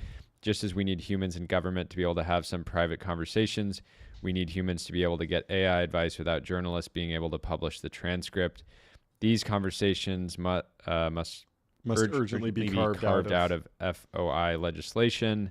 So anyways, interesting point. Yeah, you want politicians have a lot of pressure. They have hard jobs. You want them to be able to have their little friend companion. Maybe they're using Avi's. It's like sometimes it might just say, "You got this." But other times they might ask, "Hey, you need to brush up on your linear algebra." What's this maximum speed limit in this? It's like he didn't know. He didn't know that. He should have known that. Yeah, it's interesting. I wonder. I mean, there are ways to use LLMs in more secure and less FOIA-able ways. I mean, certainly you can run your own Llama or DeepSeek instance on a computer. George Hotz has a project, TinyBox. But I mean, even if you just have a new generation Mac, it's now big enough that you can run and powerful enough, and the models have been condensed enough that you can run them locally. That obviously makes it harder for them to be seized without your permission. Also, you could see an LLM or an AI service, basically built on top of something like Signal, where there's end-to-end encryption, where if you're using an unencrypted network, the government can go and ask the tech company they have the keys, so they can unlock the servers and pass over the records. But that's not the way it works on Signal and other end-to-end encrypted communication apps. So you could imagine a world where someone is vending an LLM through an end-to-end encrypted service, not saving the records and offering a different service. Feels like a niche, but potentially important use case, but it'll be interesting to see where it goes. I mean, this is actually maybe the bull case for Apple, because Apple's whole thing has been end-to-end encryption everywhere, including the Messages app. If I'm talking to you on iMessage, Apple cannot see those. And even if the FBI shows up and says, we have a warrant, unlock John and Jordy's latest memes. We want to read them. They've been posting bangers back and forth. We want to access them. Apple doesn't have the keys. And Apple, if they're running the LLM locally on your device, it's locked behind your passcode. But is that true for if a government employee has a government phone, shouldn't the government be able to see that itself? Right? I mean, if you have the passcode to get into the phone, you have full access. So it needs to be on a personal device that can't be monitored in order to truly. I guess. But then, of course, the flip side is that then bad actors can use the encrypted, and this has been the privacy debate forever. And OpenAI has historically just been very careful around anything political. Totally. Right? They don't want to be positioned as OpenAI influenced the selection or things like that. But these are some of the big problems that they're going to have to. Let's go to Blake Robbins. He has some random thoughts. We love these posts from Blake. He says, there might be an entirely new generation that now thinks of Nokia as a Drake song. That's funny. Two, sort of insane how much mobile games like Candy Crush leverage haptics. So as you're using the game, it's vibrating, kind of an underrated way to increase engagement and I guess decrease regretted user seconds or just keep people addicted. And then number three, whoever runs Stake's clipping strategy / network is on a different level playing 4D chess. I'm sure you've seen those Stake ads all over. So viral. The thing that's been relevant to X is they've taken over, or they're partnering with these accounts that post these like viral videos, videos and or just posts, images, things like that, news, anything. And if you look at the bottom, it'll say like this post is presented by Stake. So it's like very kind just of a tiny logo. You're getting not the in Stake full ad. It's just Stake logo. And every time one of those goes viral, there's a community note. This is against the terms of service. You can't promote this. This is an undisclosed ad, but it still goes viral. Still gets a ton of impressions. I had a fourth random and thought. It's funny. Well, so he's bringing up Stake. Stake has like this massive partnership with Drake, and they do. They keep doing like stunts for Stake and Drake. Stake and Drake. It's a lot Stake and Drake. No, but I mean the very the funny thing is in this one post you have him calling out that a whole new generation doesn't realize Nokia is a Drake song, which implies that and Drake partnering with Stake means that Drake is just marketing, basically gambling products to the youth. Very odd. And he should clean it up. Should look in the mirror. Clean it up. Well, I have a fourth random thought here. You should get Nate Sleep. Nights that fuel your best days. Turn any bed into the ultimate sleeping experience. Go to 8sleep.com/TBPN and get $350 off the pod. I slept very well last night, which I'm glad. I got a 98 because this debate is about to be tense. It's going to be difficult. It all could come crashing down. I got a 94. You beat me. Good night. But I slept a lot. Good night for you. 9 hours, 21 minutes. How is that even possible? That's a long time. I mean, I put up some crazy numbers. You put up some crazy numbers. But you got to be well rested for these debates. They're hot. They're aggressive. I wouldn't be surprised if Lessin is not in the waiting room yet. I guess Seth is, but I wouldn't be surprised if Sam was just taking a power nap on his. I wouldn't be sleep, surprised. To just sort of get really into that sort of. Should we bring in Seth? Do some pregame strategy. I want to hear his strategy. I want to hear how he's thinking about going toe to toe. Let's bring him into the temple of technology, the fortress of finance. Hey, good to see you. Welcome to the stream. How you doing? Oh, you got the custom background with the billboard there. I'm starting with a little psychological warfare. Okay. That's my strategy. Just get them a little uncomfortable. Yeah. What does it say? It says Lessin South. Shoot Lessin a message, not Seth Greenberg. Yeah. It's very AI generated. It says got a weird meme coin. Shoot Lessin a message. It's cut off. Okay, It's cut off. It's cut off over here. But give us the breakdown. How did we wind up here? So, about a year ago, or maybe 6 months ago, Lessin and I had a public debate about, is the AI opportunity for startups or incumbents? Yep. And it got heated. And so, yeah, we've kind of just been going back and forth. And then he actually took out a physical billboard on the 101, with all, like, amongst all these like advertisements for AI companies that says AI is not your moat, like love slow kind of thing. Yep. And then I just kind of tweeted back at him saying, I'm going to like take out a billboard on the other side. Okay. And then, they actually updated it. Yeah. Yeah. So then he Lessin threw up a new ad yesterday that says, got an AI startup idea, shoot Seth Rosenberg a message, not slow. So this is basically the Drake and Kendrick of allocators. Yep. And the Tupac Biggie of this era. Really. Exactly. No, but it's great. It's great to have you on. Sam's a fierce debater. We were talking with Logan Bartlett earlier. He's moderated a debate before. Debate, so we're gonna try to keep it. I'm gonna try to keep it very keep it tight. Keep it tight because he's known to filibuster a little bit when you get him going. That's right. Yeah. So you guys gotta help me. Just cut Sam off. Okay. Yeah. Well, I mean, he might not even show up, and then you win by default. Yeah, exactly. That's good. It's a forfeit. Yeah. Why don't like, since we have some time, give some background on yourself. Introduce yourself, some background for the listeners. Sure. Well, so Sam actually hired me at Facebook in 2013. Oh, no way. Okay. So we've gone way back. Crazy lore. Wow. Yeah, exactly. So I was like this young analyst at Goldman Sachs, like spending 100 hours a week in spreadsheets, and then Sam invited me to this backroom dinner in New York talking about the future of the world. And this is back when Facebook had a little less baggage. It was still like a startup energy, like future of the world, giving individuals a voice, like Arab Spring, all of that. And I was just super inspired by it. And so it was like a 4-hour dinner conversation. I'm like, Sam, like I definitely, like, that was the first time I met him, but he's quirky and futuristic. And so I'm like, I need to do this. So I spent like any spare time I had, like learning how to code and just like getting up to speed on tech world, and then I've just been in that world ever since. How long were you at Facebook? Yeah, I was there for about 4 years.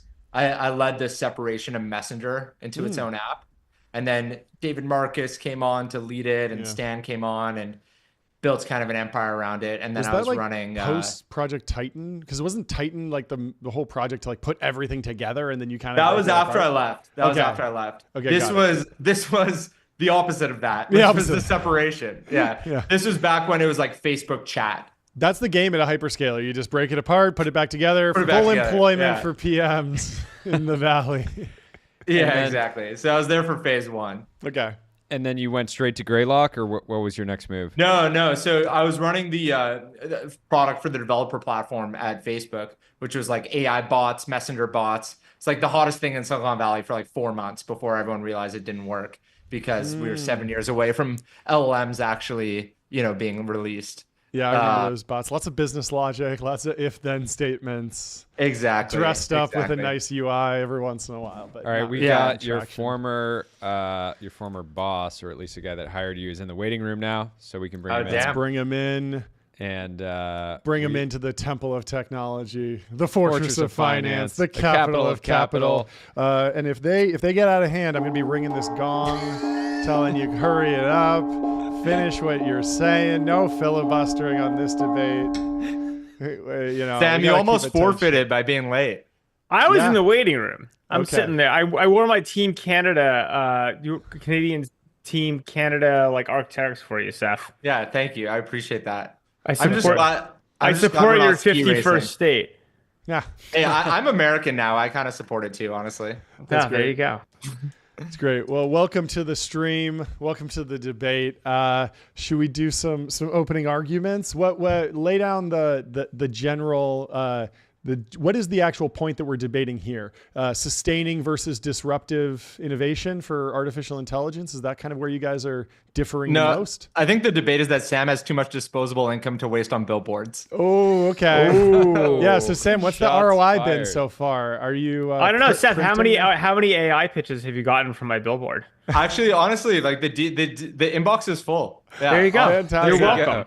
You're welcome. There you go. I see no debate here. I'm very happy to send Seth all the AI pitches, and life is good. And to be clear, this debate is presented by AdQuick, the #1 way to buy billboards on the 101. Yes, if you're trying to duke it out with a rival, get on AdQuick, get a billboard. It's underrated to take, debates from the timeline to the 101. Yes. Just air it all out.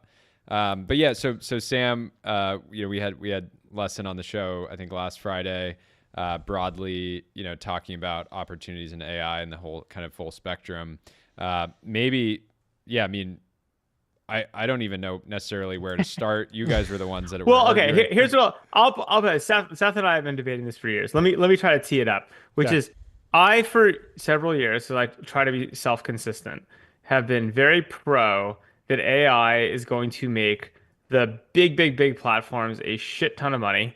And it's going to be really good for small businesses, but it is a terrible place to hunt for startups, right? It's a great way to lose a lot of money on startups. Now, my refinement of that, which I will give as a refinement from my original, is I do really believe in what I'll call AI cherry on top businesses, which is businesses that are good, that there's a sweetener because of the efficiency of AI. But broadly speaking, when people come in and pitch AI, my answer is pass, please go call Seth.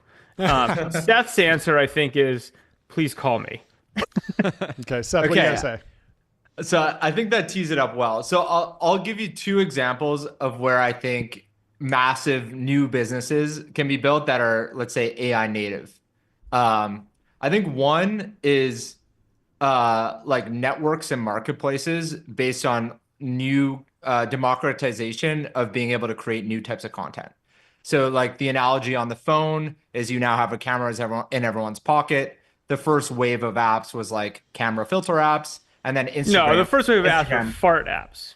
Fart apps and like drinking a beer app. Beer drinking. Fair. But like the first camera apps were like, just like little fun tools you could do with the camera. But then the real mobile first business were things like Instagram and Snap, right? Which basically created networks around democratization of creation of new content.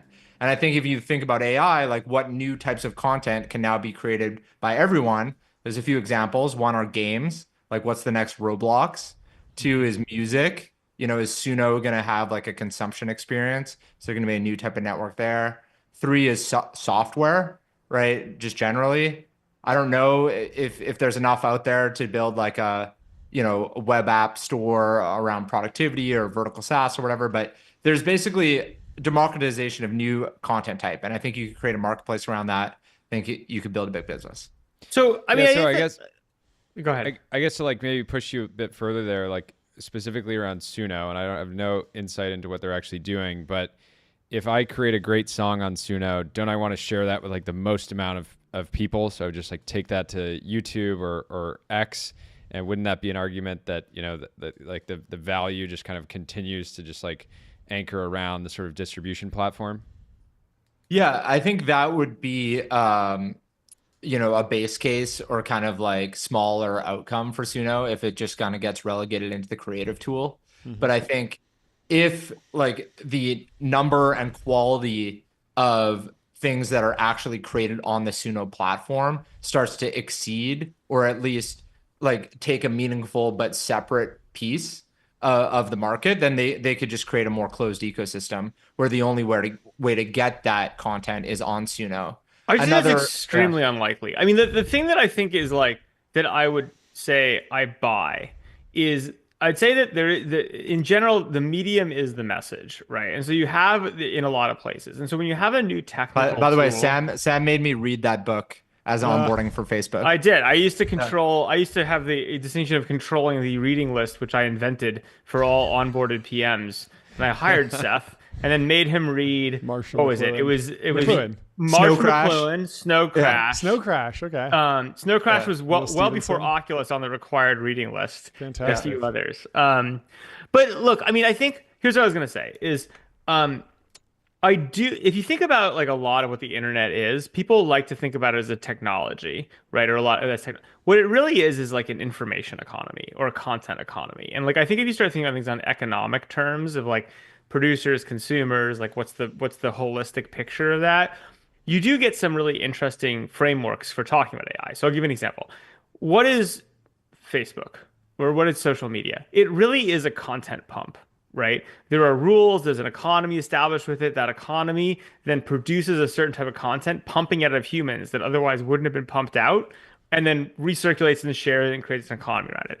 If you said, hey, AI creates some new affordances that makes it cheaper to pump information, like all of a sudden we can frack humans, right, in a new way. And by fracking them, there's some sort of like new content type that comes out that is super compelling and super different. Sure, like maybe that there's something there, but I think the most likely outcome by a mile when you think about products is it just turns out that like most products and the platforms already exist. It's all about getting laid or getting paid. These AI is one of the greatest extensions of existing platforms you could imagine. It just makes everything better. And just like fracking, you kind of get new content or cheaper content from people because AI makes it easier, but it all flows through the same fucking pipelines, right? And the money is not in the fracking because the fracking itself is commodity. Yeah, I definitely agree that the fracking is commodity, meaning the creation. The question is, can you frack something new that then creates a new network, right? And I just think it's extremely unlikely because the pipelines exist, right? Like there's no, like, what is the new, like, you don't, it's just oil. Yeah, well, but you're does making that the make argument it a that good like VC? Facebook Does that is, make it a good VC bet? Even if there's like a 5% chance, but the new network is I mean, that's what happened with TikTok, right? Like it was first just a lip syncing app, and you would repost that content elsewhere, and then they bootstrapped a network on top of it, and became a very good outcome for, I guess, the CCP. But I could imagine that was American... a new content type. That was a new content, like Snap. Doesn't Harry Potter Balenciaga videos? Couldn't that be the lip syncing video of this era? I feel like I'm a Democrat with CNN on my side here. You got the host on my side. But no, I don't know. We're just guiding the conversation. Yeah. I think you're both. I think you're both wrong. No, I'm kidding. The problem with AI in general, and I think the entire AI discussion is, I always like to point out, it's like the average of infinity and zero is infinity. Mm-hmm. Right. And so VCs aren't very good at math, but they can do that one. And so the problem is you say, okay, this is so disruptive that even though the likely outcome is zero, because there's like no math you can do on this and market big, then you're like, well, I'll pay anything because maybe it's a thing. Right. And like, I think that's actually what's going on in the industry a lot. I think it's quite bad because it leads to this like complete lack of like thoughtfulness and discipline. It's just like the most rudimentary math on what happens. I look a lot. There are actually projects. I'll give you an example of something I actually believe is like new content that can exist because of AI that not only I've invested in, I helped start, right? Which is we work on this thing called Merit First with Joe Lonsdale and his team. We have some good announcements that'll happen. Yeah, I like this, soon. Sam. Here's the thing about it. Here's the basic setup for it. And it is an interesting AI oriented business because you say, look, the way you hire people to date in most worlds is credential based. You're like, you went to Harvard, you studied this thing, you got this checkbox, now you're in my pipeline. Hell, I hired Seth because we used to go to New York and say, we want to talk to the smartest people from Bain, McKinsey, Goldman, BCG, and Morgan. That was it. That was like the entire thing. We're like, we don't know how to look at everyone. We're just going to like go call those people and we'll like pick some of them, right? That was how we did hiring. At least in the alternative PM hiring we were doing. What is way better is to do it based on what you can actually do, based on tests, based on, forget credentials. I don't care how you got good at something. Like show me what you can do. Here's the problem is if you go to a most hiring manager and say, hey, hire based on tests, you have three problems. One is they're like, well, I don't know how to design a good test, right? Like what is a good test for this role? It's actually pretty hard to figure that out and make it meaningful. Two, how do I know you're not cheating? And three, the biggest, most non-obvious, once you have like 10,000 applications for something, you're screwed because you can't possibly actually grade all those tests, right? Unless it's like a multiple choice, which is like not sophisticated. So does AI have leverage on that? Absolutely. Does that mean that there's like a new way to think about a human interaction? Like, how do you hire people because AI exists? Absolutely. Like, that is the type of thing. But it's not, you're not investing in the AI. You're investing in like a new way or a new approach to hiring, which happens to leverage AI, right? And I think there is an important distinction there. Well, yeah, I'm glad I already got hired, so I don't have to compete. Yeah, you don't have to do a test. I don't have to compete with 20,000 other people. But that's actually kind of the second big bucket, Sam, of AI opportunities that to me are very obvious, which is just AI opening up new markets that were historically owned by labor, right? And right now you're talking about recruiting, massive industry. It's mostly human-led. There's a long list of others, right, where technology is now taking labor spend, whether it's legal, whether it's accounting, compliance. We have a company in our portfolio called Greenlight that's growing super fast. And it's just, these large banks and fintechs have like thousands of compliance analysts that just go through checkboxes and write reports. And so you're competing with BPOs in these cases. Well, kind of, but I think this is something you have to be really careful about, because this goes back to the whole, like, what are you actually investing in, and is this an AI company? Like, one of the big memes right now in venture capital is, oh, we should like buy accounting firms and make them robots. Yeah, like, and by the way, I'm not doing the roll up. And it's like, I mean, we've actually done a bunch of roll-ups that we think do make sense, but like this is one in particular I think is really stupid, because people don't understand the point of accountants, right? The point of an accountant is not like, you could have a robot, you could have some fancy AI that has a 1% error rate, or even a 0.1% error rate on your taxes. Your accountant might be running a 3% error rate. Who do you hire? You hire the human. You know why? Because you're really hiring with an accountant. You're hiring someone so that when the IRS is like, you fucked up your taxes, you're like, I don't know, talk to Steve, right? And but you can still do that. You can still sell software to big account. Like, there's 1.6 million accountants right now. Send them the chatgpt.com link. Yeah. So the basic point is, like, there's a lot of jobs that people want to, like, ooh, machine can automate, and you're like, you don't understand. Like, this is a liability shifting thing. Like, a lot of human jobs are not actually about doing the thing. They're about shifting liability and responsibility, right? That's actually I agree that the job will change to its essence, which is like trust and sales, right? But that just means that that individual guy, Steve, who everyone trusts to put a rubber stamp, can do 10 times the amount of business with. But the basic, the problem is the AI itself is commodity, and everyone will have it. And like, that's not where the leverage is. So you're not really investing in the AI business, right? You're still investing in the accounting business, Steve's business, right? And everyone has the same level. It's a classic war of attrition where like and I just don't think this is a place where, like, unlike where you're gonna like make money on the arms dealing, because the arms dealing is all commodity.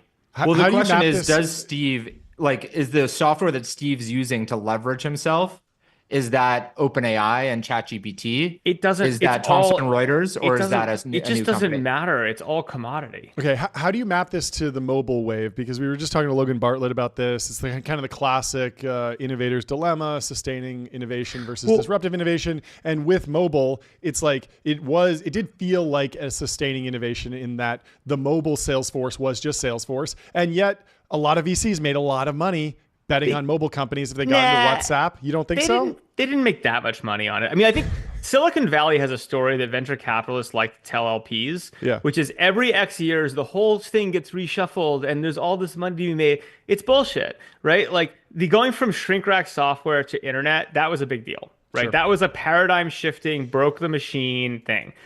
I would actually argue that the shift to mobile was not disruptive at all. Right? Like, you have all the same winners, they're just bigger, right? I would argue that the shift to cloud was barely disruptive, right? And it just turns out that, like, there's a very big difference between things that are so important and paradigm shifting, they break the incumbents, and there's huge opportunities for win. Like, that's why crypto is really interesting.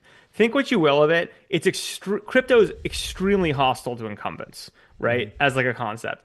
We can talk about how it's being now co-opted by incumbents, but like, in general, like, it fundamentally is. Whereas I could not think of a more classically extending innovation than AI, right? It just makes the rich richer. When's the Sam Lessin Mag 7 ETF coming then? If you're so bullish on the you got to buy Jelly. Well, first of all, I'd say the Mag 7, like, I would actually argue, because I like to lick the cookie on these things.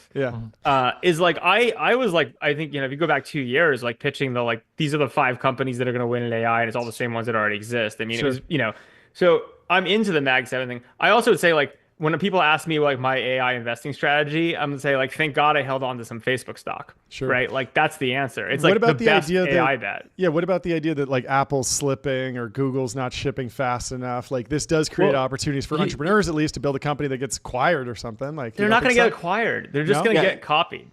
Here's what I'd say. Like, I don't think the AI, I think here's maybe some common ground with Sam and I. Like, I don't think AI is going to kill incumbents in favor of startups, but I do think it opens up new markets. And yes, they're outliers, but that's kind of what we're in the business of doing and funding. And like for mobile, yes, like it didn't kill Facebook, it didn't kill Airbnb, but it created Uber, it created DoorDash, it created Instacart, it created TikTok, right? It created Snap, it created Instagram.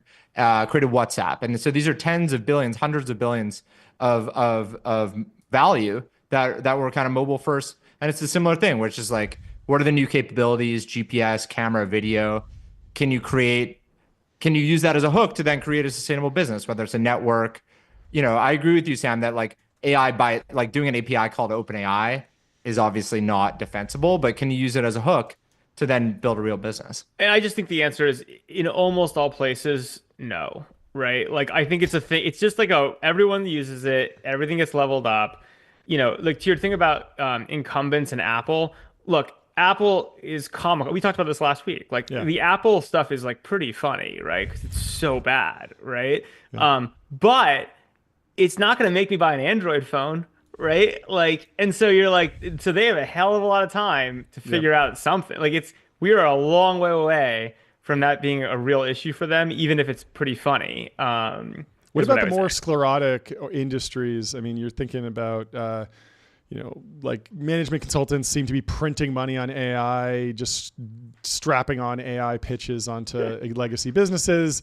As I see like, I go to IBM or something with, I want to re-platform my app and I just need a bunch of programmers to do that. It feels like an AI native company there could potentially scale up and get really big. I don't know. I mean, like, look, Accenture is going to make a lot of money short term on this stuff, right? Totally. Short term. The problem is Accenture is mostly in the business of BPO outsourcing, and they're going to kind of eat themselves in doing that, right? And so it's going to be a very different world for them in terms of how they navigate this. But like anyone who sells business consulting is going to do pretty well in a period where like IT transformation for a little bit. It's just like these are not VC backed businesses. Like these are consulting firms that will make money for a little bit, right? I mean, it seems like you're just super bearish on VC as an asset class. Like, should founders just go and build, just go and build a lifestyle business or something, or pick some different capital structure? So go for it, Seth. Yeah, no, I mean, AI is also great. I think AI is just an accelerant for everything. It makes large companies more profitable. It opens up new markets for startups, whether it's services businesses or new networks. And it's also great for lifestyle businesses. There's a long tail of random problems that you can now solve really specifically with a very small team. So the way I would phrase it is related, but a little differently, which is in life, the middle usually drops out, right? And I think AI is a great example of dropping out the middle. Like there's no such thing as being a $10 billion public company anymore. It's just like a dumb place to be. No one cares, right? You either want to be a hyperscaler, right? Which is it's a great place. Like most of the market says AI interesting. Where put money for AI, right? And like that's like been the seek. And that's why you've seen like the Mag 7 and particularly things like Facebook just crushing it. Because you're like, no liability, tons of upside, like easy bet. Like, why is everyone buying NVIDIA? They're like, we don't know how to invest in this. NVIDIA seems fine. Or like, we don't know how to invest in this. Let's just buy power, right? Like, because we're not sure how this plays out. So like the big will keep getting bigger and there'll be like a massive thing. And then on the very small end, you're like thinking about lifestyle. Look, the reason we have a creator fund, right? The reason that we do a bunch of stuff at the low end is I totally buy the thesis that you're going to see individuals that have a lot of trust and brand and community and deeply understand a niche, do things you haven't seen before. Like I buy the one person $1 billion company thing. Like I think that's real with the leverage you have. I think the key is you just have to have the right capital for the mission you're on. And having the wrong capital is a really bad place. And by the way, the worst capital you can have, I personally think, is being a subscale company competing with hyperscalers using venture capital, right? That's like a recipe for total disaster because the hyperscalers have orders of magnitude more money and time, right? And you're just like, you're kind of truly bringing a knife to a gunfight. Well, isn't it possible that we wind up looking back on this in a few years and think like, oh, we just hadn't thought of what the Uber for AI is? How do you think about the Uber story with mobile to, today? Like Uber was hard to predict when the iPhone dropped. I mean, we're already seeing the Uber for AI. They're like, what's the Uber for AI? Cursor, like the next Roblox. No, those they're fine. They're fine. I think like it's interesting. Why do you think Cursor is interesting? Like Cursor's. I like it. I use it as a product. I don't see it as a good business. I just think like it's the classic like startups need to get distribution before incumbents innovate. And now, because these tools are so powerful, you're actually able to get distribution as a new company very quickly. So if you're first to market with the best product, then you can start leaning into all of the other things that kind of give you defensibility. I don't know. I think that's true. The thing is, people are applying network thinking to what's fundamentally just a technology, right? It's not there's no network, there's no lock-in. Cursor's not a network. Yeah. But there's a lot of SaaS products that become very sticky because they become the default. I don't think so. I think the whole point of AI is the switching costs for almost all this stuff goes to zero, right? And because switching cost is zero, there's just no. I mean, like people like I use Chorus. Have you guys played with Chorus? No. It's awesome. Actually, I haven't used it. It's great. It's basically just like a desktop app, and you plug all the LLMs into it, right? Like you have keys for all of them, and like I don't care. Like use the best one marginally. When a new one comes out, the only defensible thing it is there's so many fucking LLM models at this point. I'm happy to give someone the job of actually researching them all and deciding which one to send a specific query to. Like there's some sort of aggregation value there for a little bit for now, but I don't know, man. One fun thought exercise on the social side is that, we went through this generation, social media was great initially because people were like, oh, it's actually more interesting to see what my friends are kind of talking about and doing versus just like traditional media, which is like random people. And then it was like the Kim Kardashian era of, it's more interesting to like follow a famous person's life. And it's possible to imagine a world where just being in a version of Instagram where everyone's a bot and they all like, are either polarizing or exactly aligned with your views. And there's just like this kind of constant stream and everybody gets 1,000 likes on their posts and they post. So like my line on this has been that for 20 years, the way you start a social network is you say, who do you want to follow? And the way to start a social network today is say, who do you want to follow you? Right.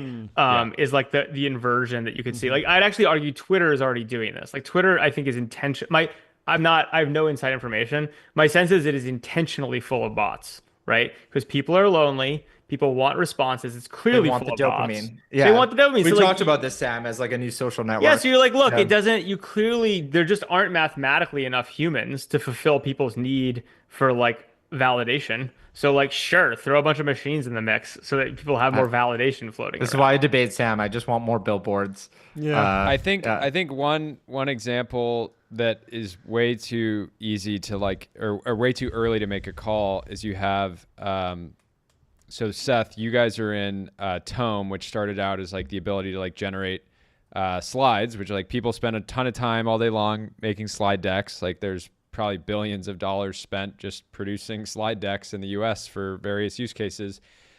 They recently sort of pivoted into a space around, automating sales research and outbound. You can imagine like a real test will be, can Tome compete with Salesforce when Salesforce has this sort of army of people like jamming comparable products, and actually there was some news in the information, I think yesterday, that Salesforce is basically saying, if you don't pay for Agentforce, we're like raising your regular, rates on the CRM side, like 3x. Well, I can already give you the answer. So let's say I finished with his company, but I love Keith. I really respect him. He's a great guy. He used to work with me too, same team.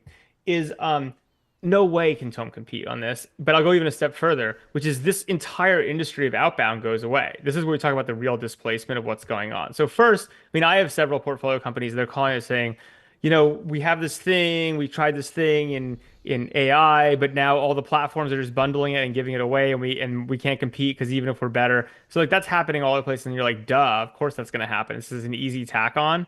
But then the step two, which is where the really interesting social displacement comes, is everyone's excited about, oh, I can use AI to like customize outbound sales or something. You're like, your inbox is now worthless because once all the sales are customized, you can't tell what's real and what's fake. That entire economy collapses, right? So I'd actually go, the more likely outcome is A, no, Tome can't beat Salesforce, but two, even if they could, that entire emotion goes away because of AI. Yeah, look, I don't think you need to beat Salesforce to be very successful and to find a segment of the market that wants a more modern product that, you know, understands your business, has everything in one place, and can actually make your sales team a lot more effective with a more modern architecture. So I think Tome is going to be successful because, again, you can think about this hypothetically, or you can talk to customers, especially in different segments, and just see where the pain is. But one thing I'll agree with Sam on is I think we're in an outlier business. You have to be very selective. I think people who are overpaying for things that are not durable at like crazy prices, that's not a game that we're playing, and not a game that I believe in either. I think, you know, backing like amazing product builders and technologists, going after either existing markets that need to be totally re-architected using AI, or totally new markets that open up, whether it's like a gaming network or replacing services in, you know, a very long tail of really large markets. I still think there's like a massive amount of value to be made. I just think that it's such a different, like, I'll give you an example. Like, I think you don't want to back generic Facebook PMs anymore who know AI and product, right? Because they don't know anything, right? And like, it's just if anything, the irony is all those things are getting hyper commoditized in terms of, and AI only commoditizes it faster in terms of how do you build and what is a product. Stuff doesn't, like, if you told me, and we look at some of this too, you have a truly unique market insight. You understand a market that no one else gets because you've been a specialist for 20 years in it or whatever. By the way, the tools of building and the paradigms have changed so quickly. There's an opportunity to build something new. Yeah, there's interesting stuff there. We do businesses that are AI, quote unquote, enabled all the time that fit that pattern. But those people are generally not building, quote unquote, AI tools. They're just like, it's kind of like saying like they're not building cloud companies or internet companies. They're just building great companies that happen to leverage technology. Okay. Yeah, I agree. Like there was like an AI conference last week, and I'm like, this concept of an AI conference is going to last like 6 months because eventually, you know, it's like building an internet business. Everything's computer. Everything's computer. Everything's computer for sure. Everything's computer. We're at 30 minutes. We got to ring the gong. We got to wrap it up. So who won the debate, guys? Closing arguments. We'll let the fans decide. We'll let the market, internet decide. We'll let the bots decide. And let the bots decide. Whichever, it's an economic battle. It's a capital war, capital fight. Whoever deploys more bots to vote wins. So no. Here's the real way we're gonna do it. I will put a calendar invite for like 5 years from now. Okay, I love that. Yes. And we'll just come back, we'll watch the debate, and we'll just pause, and people can take little victory laps. They can talk about companies. I love that. That's that great. made it. So 5 years from today, mark your calendars. I look forward to it. Thank you guys for jumping on. Have fun on the 101. Enjoy. Have a great weekend. Guys. Talk to you soon. Good to see you, Sam. Bye. Yeah, we should host the follow-up to that debate at a Wander. Go to That's wander.com, book a Wander today. They're also doing a giveaway. Sign up. And wander.com/TBPN. Yes. You can also use TBPN to get $300 off your first stay. One thing about Wanders, the properties are so amazing. They do get booked out pretty far in advance at times. But not 5 years in advance. Not so we 5 could years. definitely get something. We can get something nice in the castle. books. Yeah, Home Sweet Castle. Home That's Sweet what Castle. I'm looking for. But Inspiring go check views, out hotel-grade amenities, dreamy beds, top-tier cleaning, and 24/7 concierge service. It's a vacation home, but better, folks. Check it out. Let's go back to the timeline. Wrap up. Let's do it. We got and that was and just to summarize, that was fun. Who do you think won? I mean, I do tend to side with Sam. Mm-hmm. I think Seth has good points. I think Seth's an optimist. He's in the outlier business. You know, the entire model of running a fund like Greylock is if we can back, you know, one one or two, really impactful companies per fund. They have more AUM. They can, make bigger investments. And I think they're in the sort of optimism business. Sam is much more of a pessimist. But he has some real points, right? You know, the Tome company specifically, I brought it up. They were very hyped, sort of AI slides company, didn't find a market for what they were doing. Now they are competing with Salesforce, and I can imagine, anybody in sales is competing with Salesforce. They're an AI assistant for sales. So. It is good to kind of like break down like what it means to be bullish on AI generally, because you could just say, the AI thing is real, and the way I'm expressing that is in a Mag 7 ETF and going long hyperscalers. Or it could be I'm building a lifestyle business as a solo developer, vibe coding, pumping it out on X with videos and making money that way. And so there's always a bull market somewhere, but I think Sam is narrowing it down to, hey, maybe $20 million Series A's are particularly fraught right now.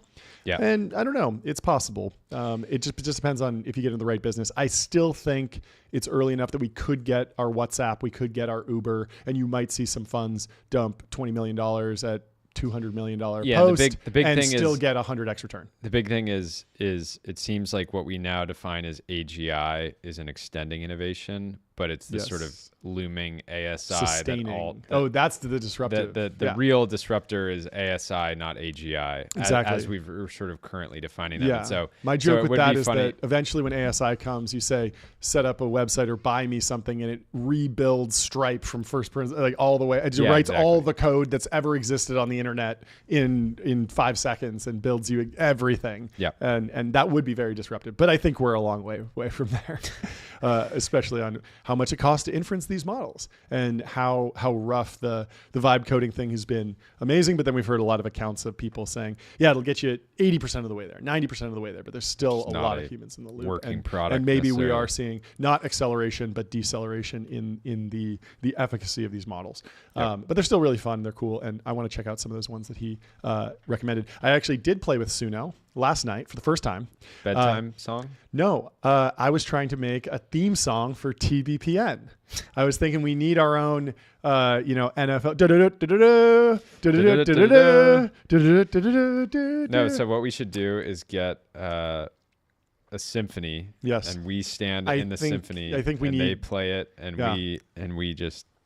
My takeaway was that, I would love to get a human to do this because the first version that came back, I was like, ESPN style football song intro, and I didn't have lyrics turned off. And so it generated all these funny lyrics like football game starting now and like all these really ridiculous things. But lots of promise there. And just the mid-journey of music seems fun. I don't know if it'll replace everything, but certainly like a tool in the tool chest for the artist. Overall, I think having a debate, letting people share their opinion, and then circling back to it is really the best solution, because you can't win a debate like that in the moment. It's just vibes right now. Yes, definitely.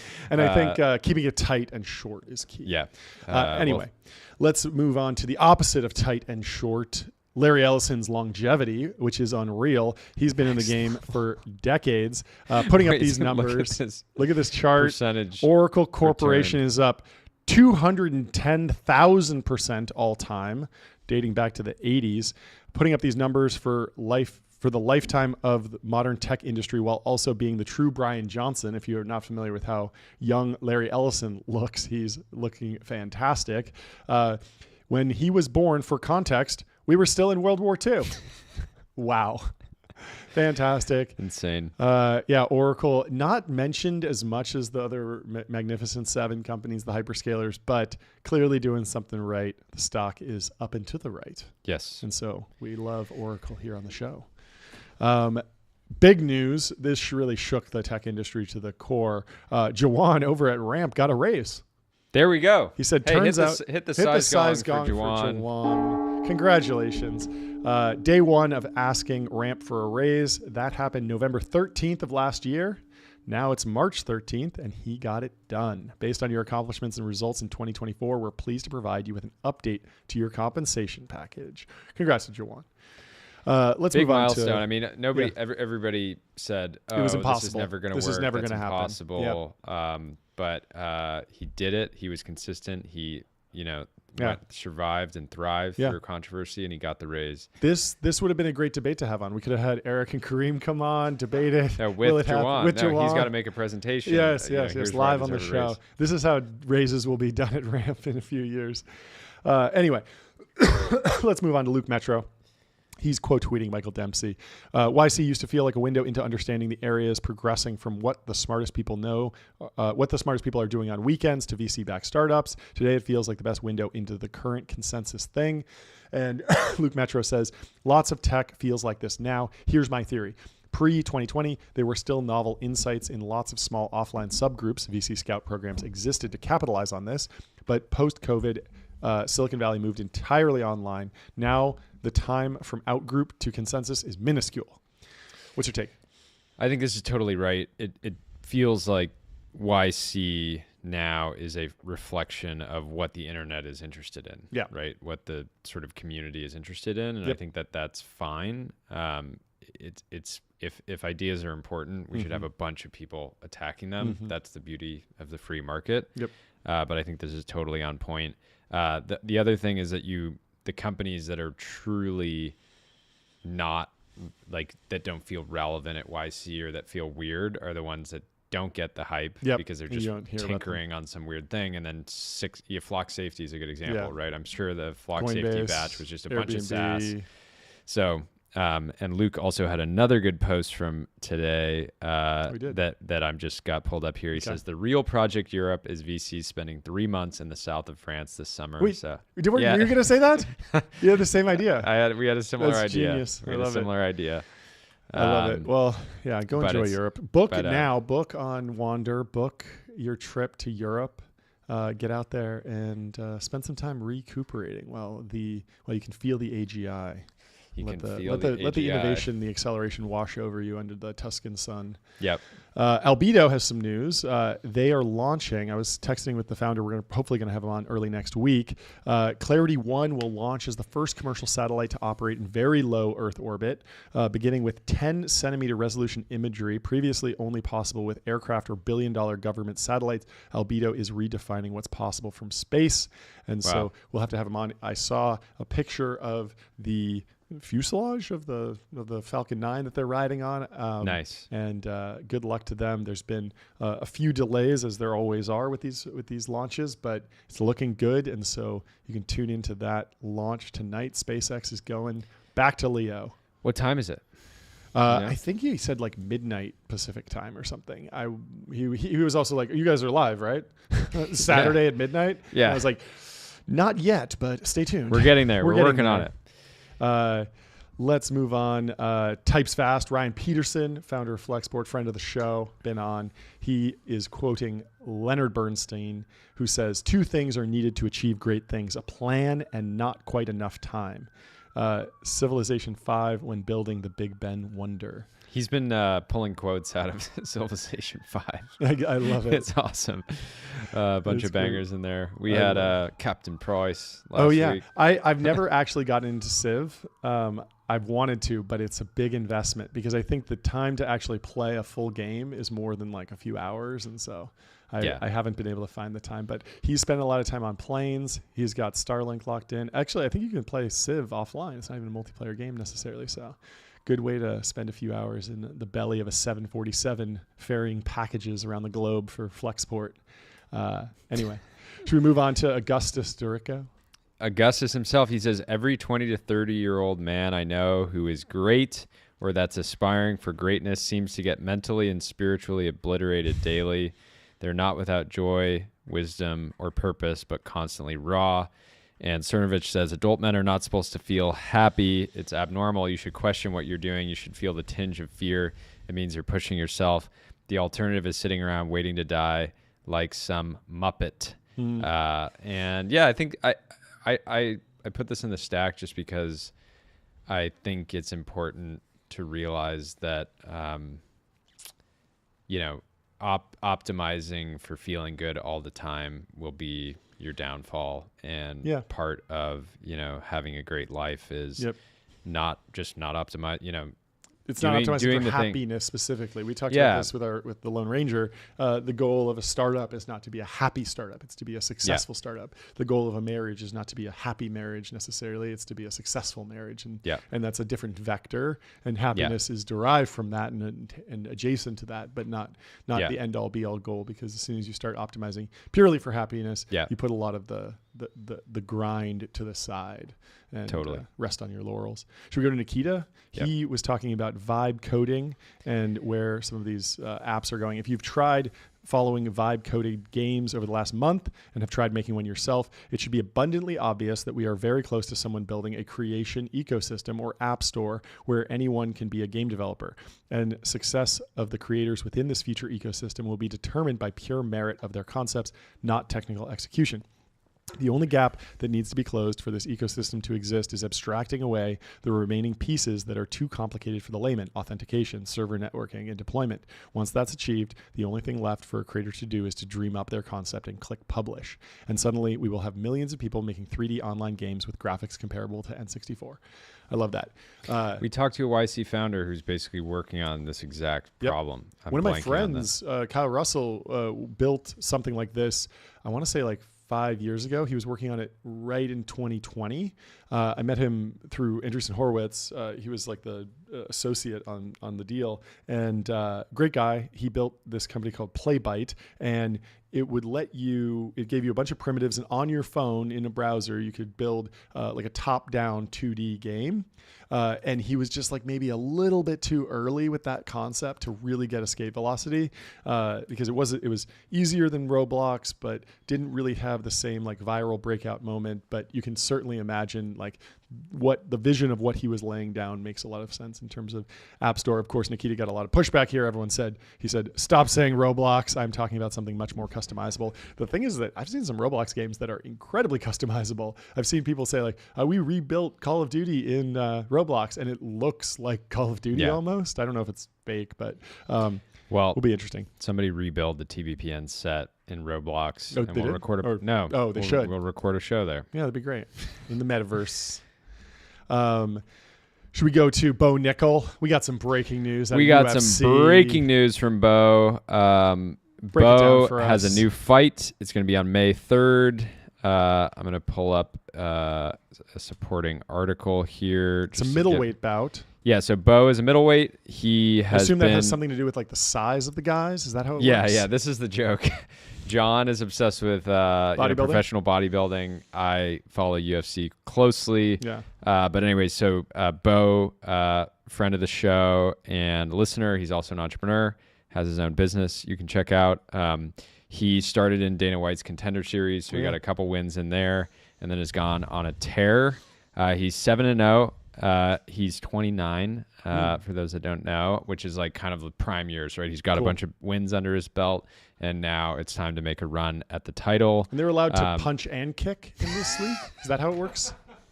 The last time we covered Bo on the show, Bo texted me and he was like, I'm always amazed with how little John knows. So John's knowledge is actually even like going backwards. The ring isn't square, right? Yeah, it's almost like it has an more octagon. It has 8 sides. Yeah, it's 8-sided. Yeah. Okay, I know that. Yeah, good. Learning this stuff. Anyways, Bo is one of the top prospects in MMA right now, and he's his next fight is against this guy, De Ridder, who was at one championship. He's been a two weight class champion over there. So this will be a huge test for Bo.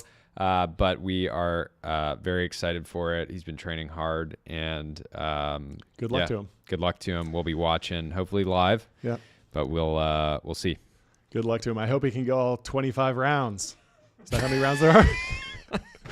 I hope he makes it. Honestly, I hope he gets a gold medal. Honestly, I'm hoping I really hope he gets a gold medal. I think he's gonna make short work. Yeah. Of De Ridder, but good luck to him. Good luck, Bo. Let's go to another friend of the show, David Senra. He shares some sage advice from Peter Thiel. Superior sales and distribution by itself can create a monopoly, even with no product differentiation. The converse is not true.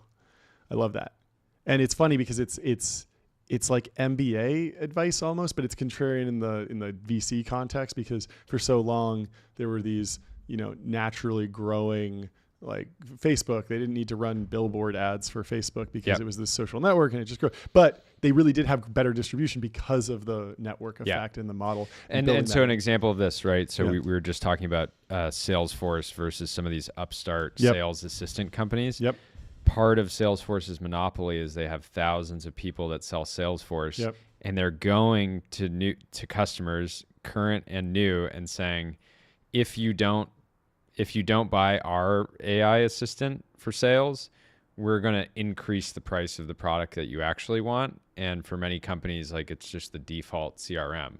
And so that by itself is like, they have the distribution, they have, the labor force, and it's going to be very tough for a lot of those players to get anywhere close to threatening Salesforce's market cap. Should we close out with a fantastic private equity story? Boiler Room is apparently private equity back now. Levels.io shares the financial story of Boiler Room is interesting. Boiler Room started in 2010 by Blaze Belleville with weekly live broadcasts on YouTube. If you're not familiar, they're DJ sets essentially. Over the years, he raised $12.6 million in VC funding in total. Then in 2021, while Boiler Room was heavily struggling financially, he sold it to Dice FM, an event ticketing startup. Dice had raised more than $200 million in VC funding. Then Dice sold Boiler Room a few months to Superstruct, a festival organizer that owns festivals like Mystery Land, DEF CONs, a bunch of others. Then last year, Providence Equity, a $35 billion private equity fund, sold Superstruct to KKR, which is a $100 billion private equity fund. So a $100 billion private equity fund now owns Boiler Room. Many articles state Boiler Room's founder, Blaze Belleville, exited around 2021, but he's still involved in the company, so more likely he received more stock while working at it. So he's this is just a beautiful story. Yes. And a celebration of, I hope that they do private equity night at the Boiler Room. Yes. We don't go to events like this. No. We're just not big into that world, but Boiler Room, celebrate the shareholders. Yes. Do a big party for KKR. Yep. I want to see the champagne bottles popping and the big KKR sign walking out. And say, like, when you spend $10,000 on this bottle of cheap champagne, just know that you're just sort of like supporting big private equity. You're driving EBITDA multiples. And there's other, we've said on the show before, there's other fantastic companies owned by private equity, TechCrunch, Vail. This could be the next Vail. You never know. Yeah, we made the argument earlier this week that TechCrunch should merge with Vail and just become a ski lifestyle magazine. Ski lifestyle magazine. That's the real way. Anyways, it's been a fantastic show. Thanks for tuning in. Go leave us a 5-star review. Put an ad in it. It helps with discovery. And see you on Monday. We hope you have a good weekend. If you're working over the weekend and you're missing TBPN, you can go back. We have some. The back catalog's full, folks. We've got many, many, many episodes of this show. And if any of you have listened to every single hour, I would be very impressed. But there's probably an hour in there somewhere that you haven't listened to. So it's okay. Anyways, we will see you on Monday. See you on Monday.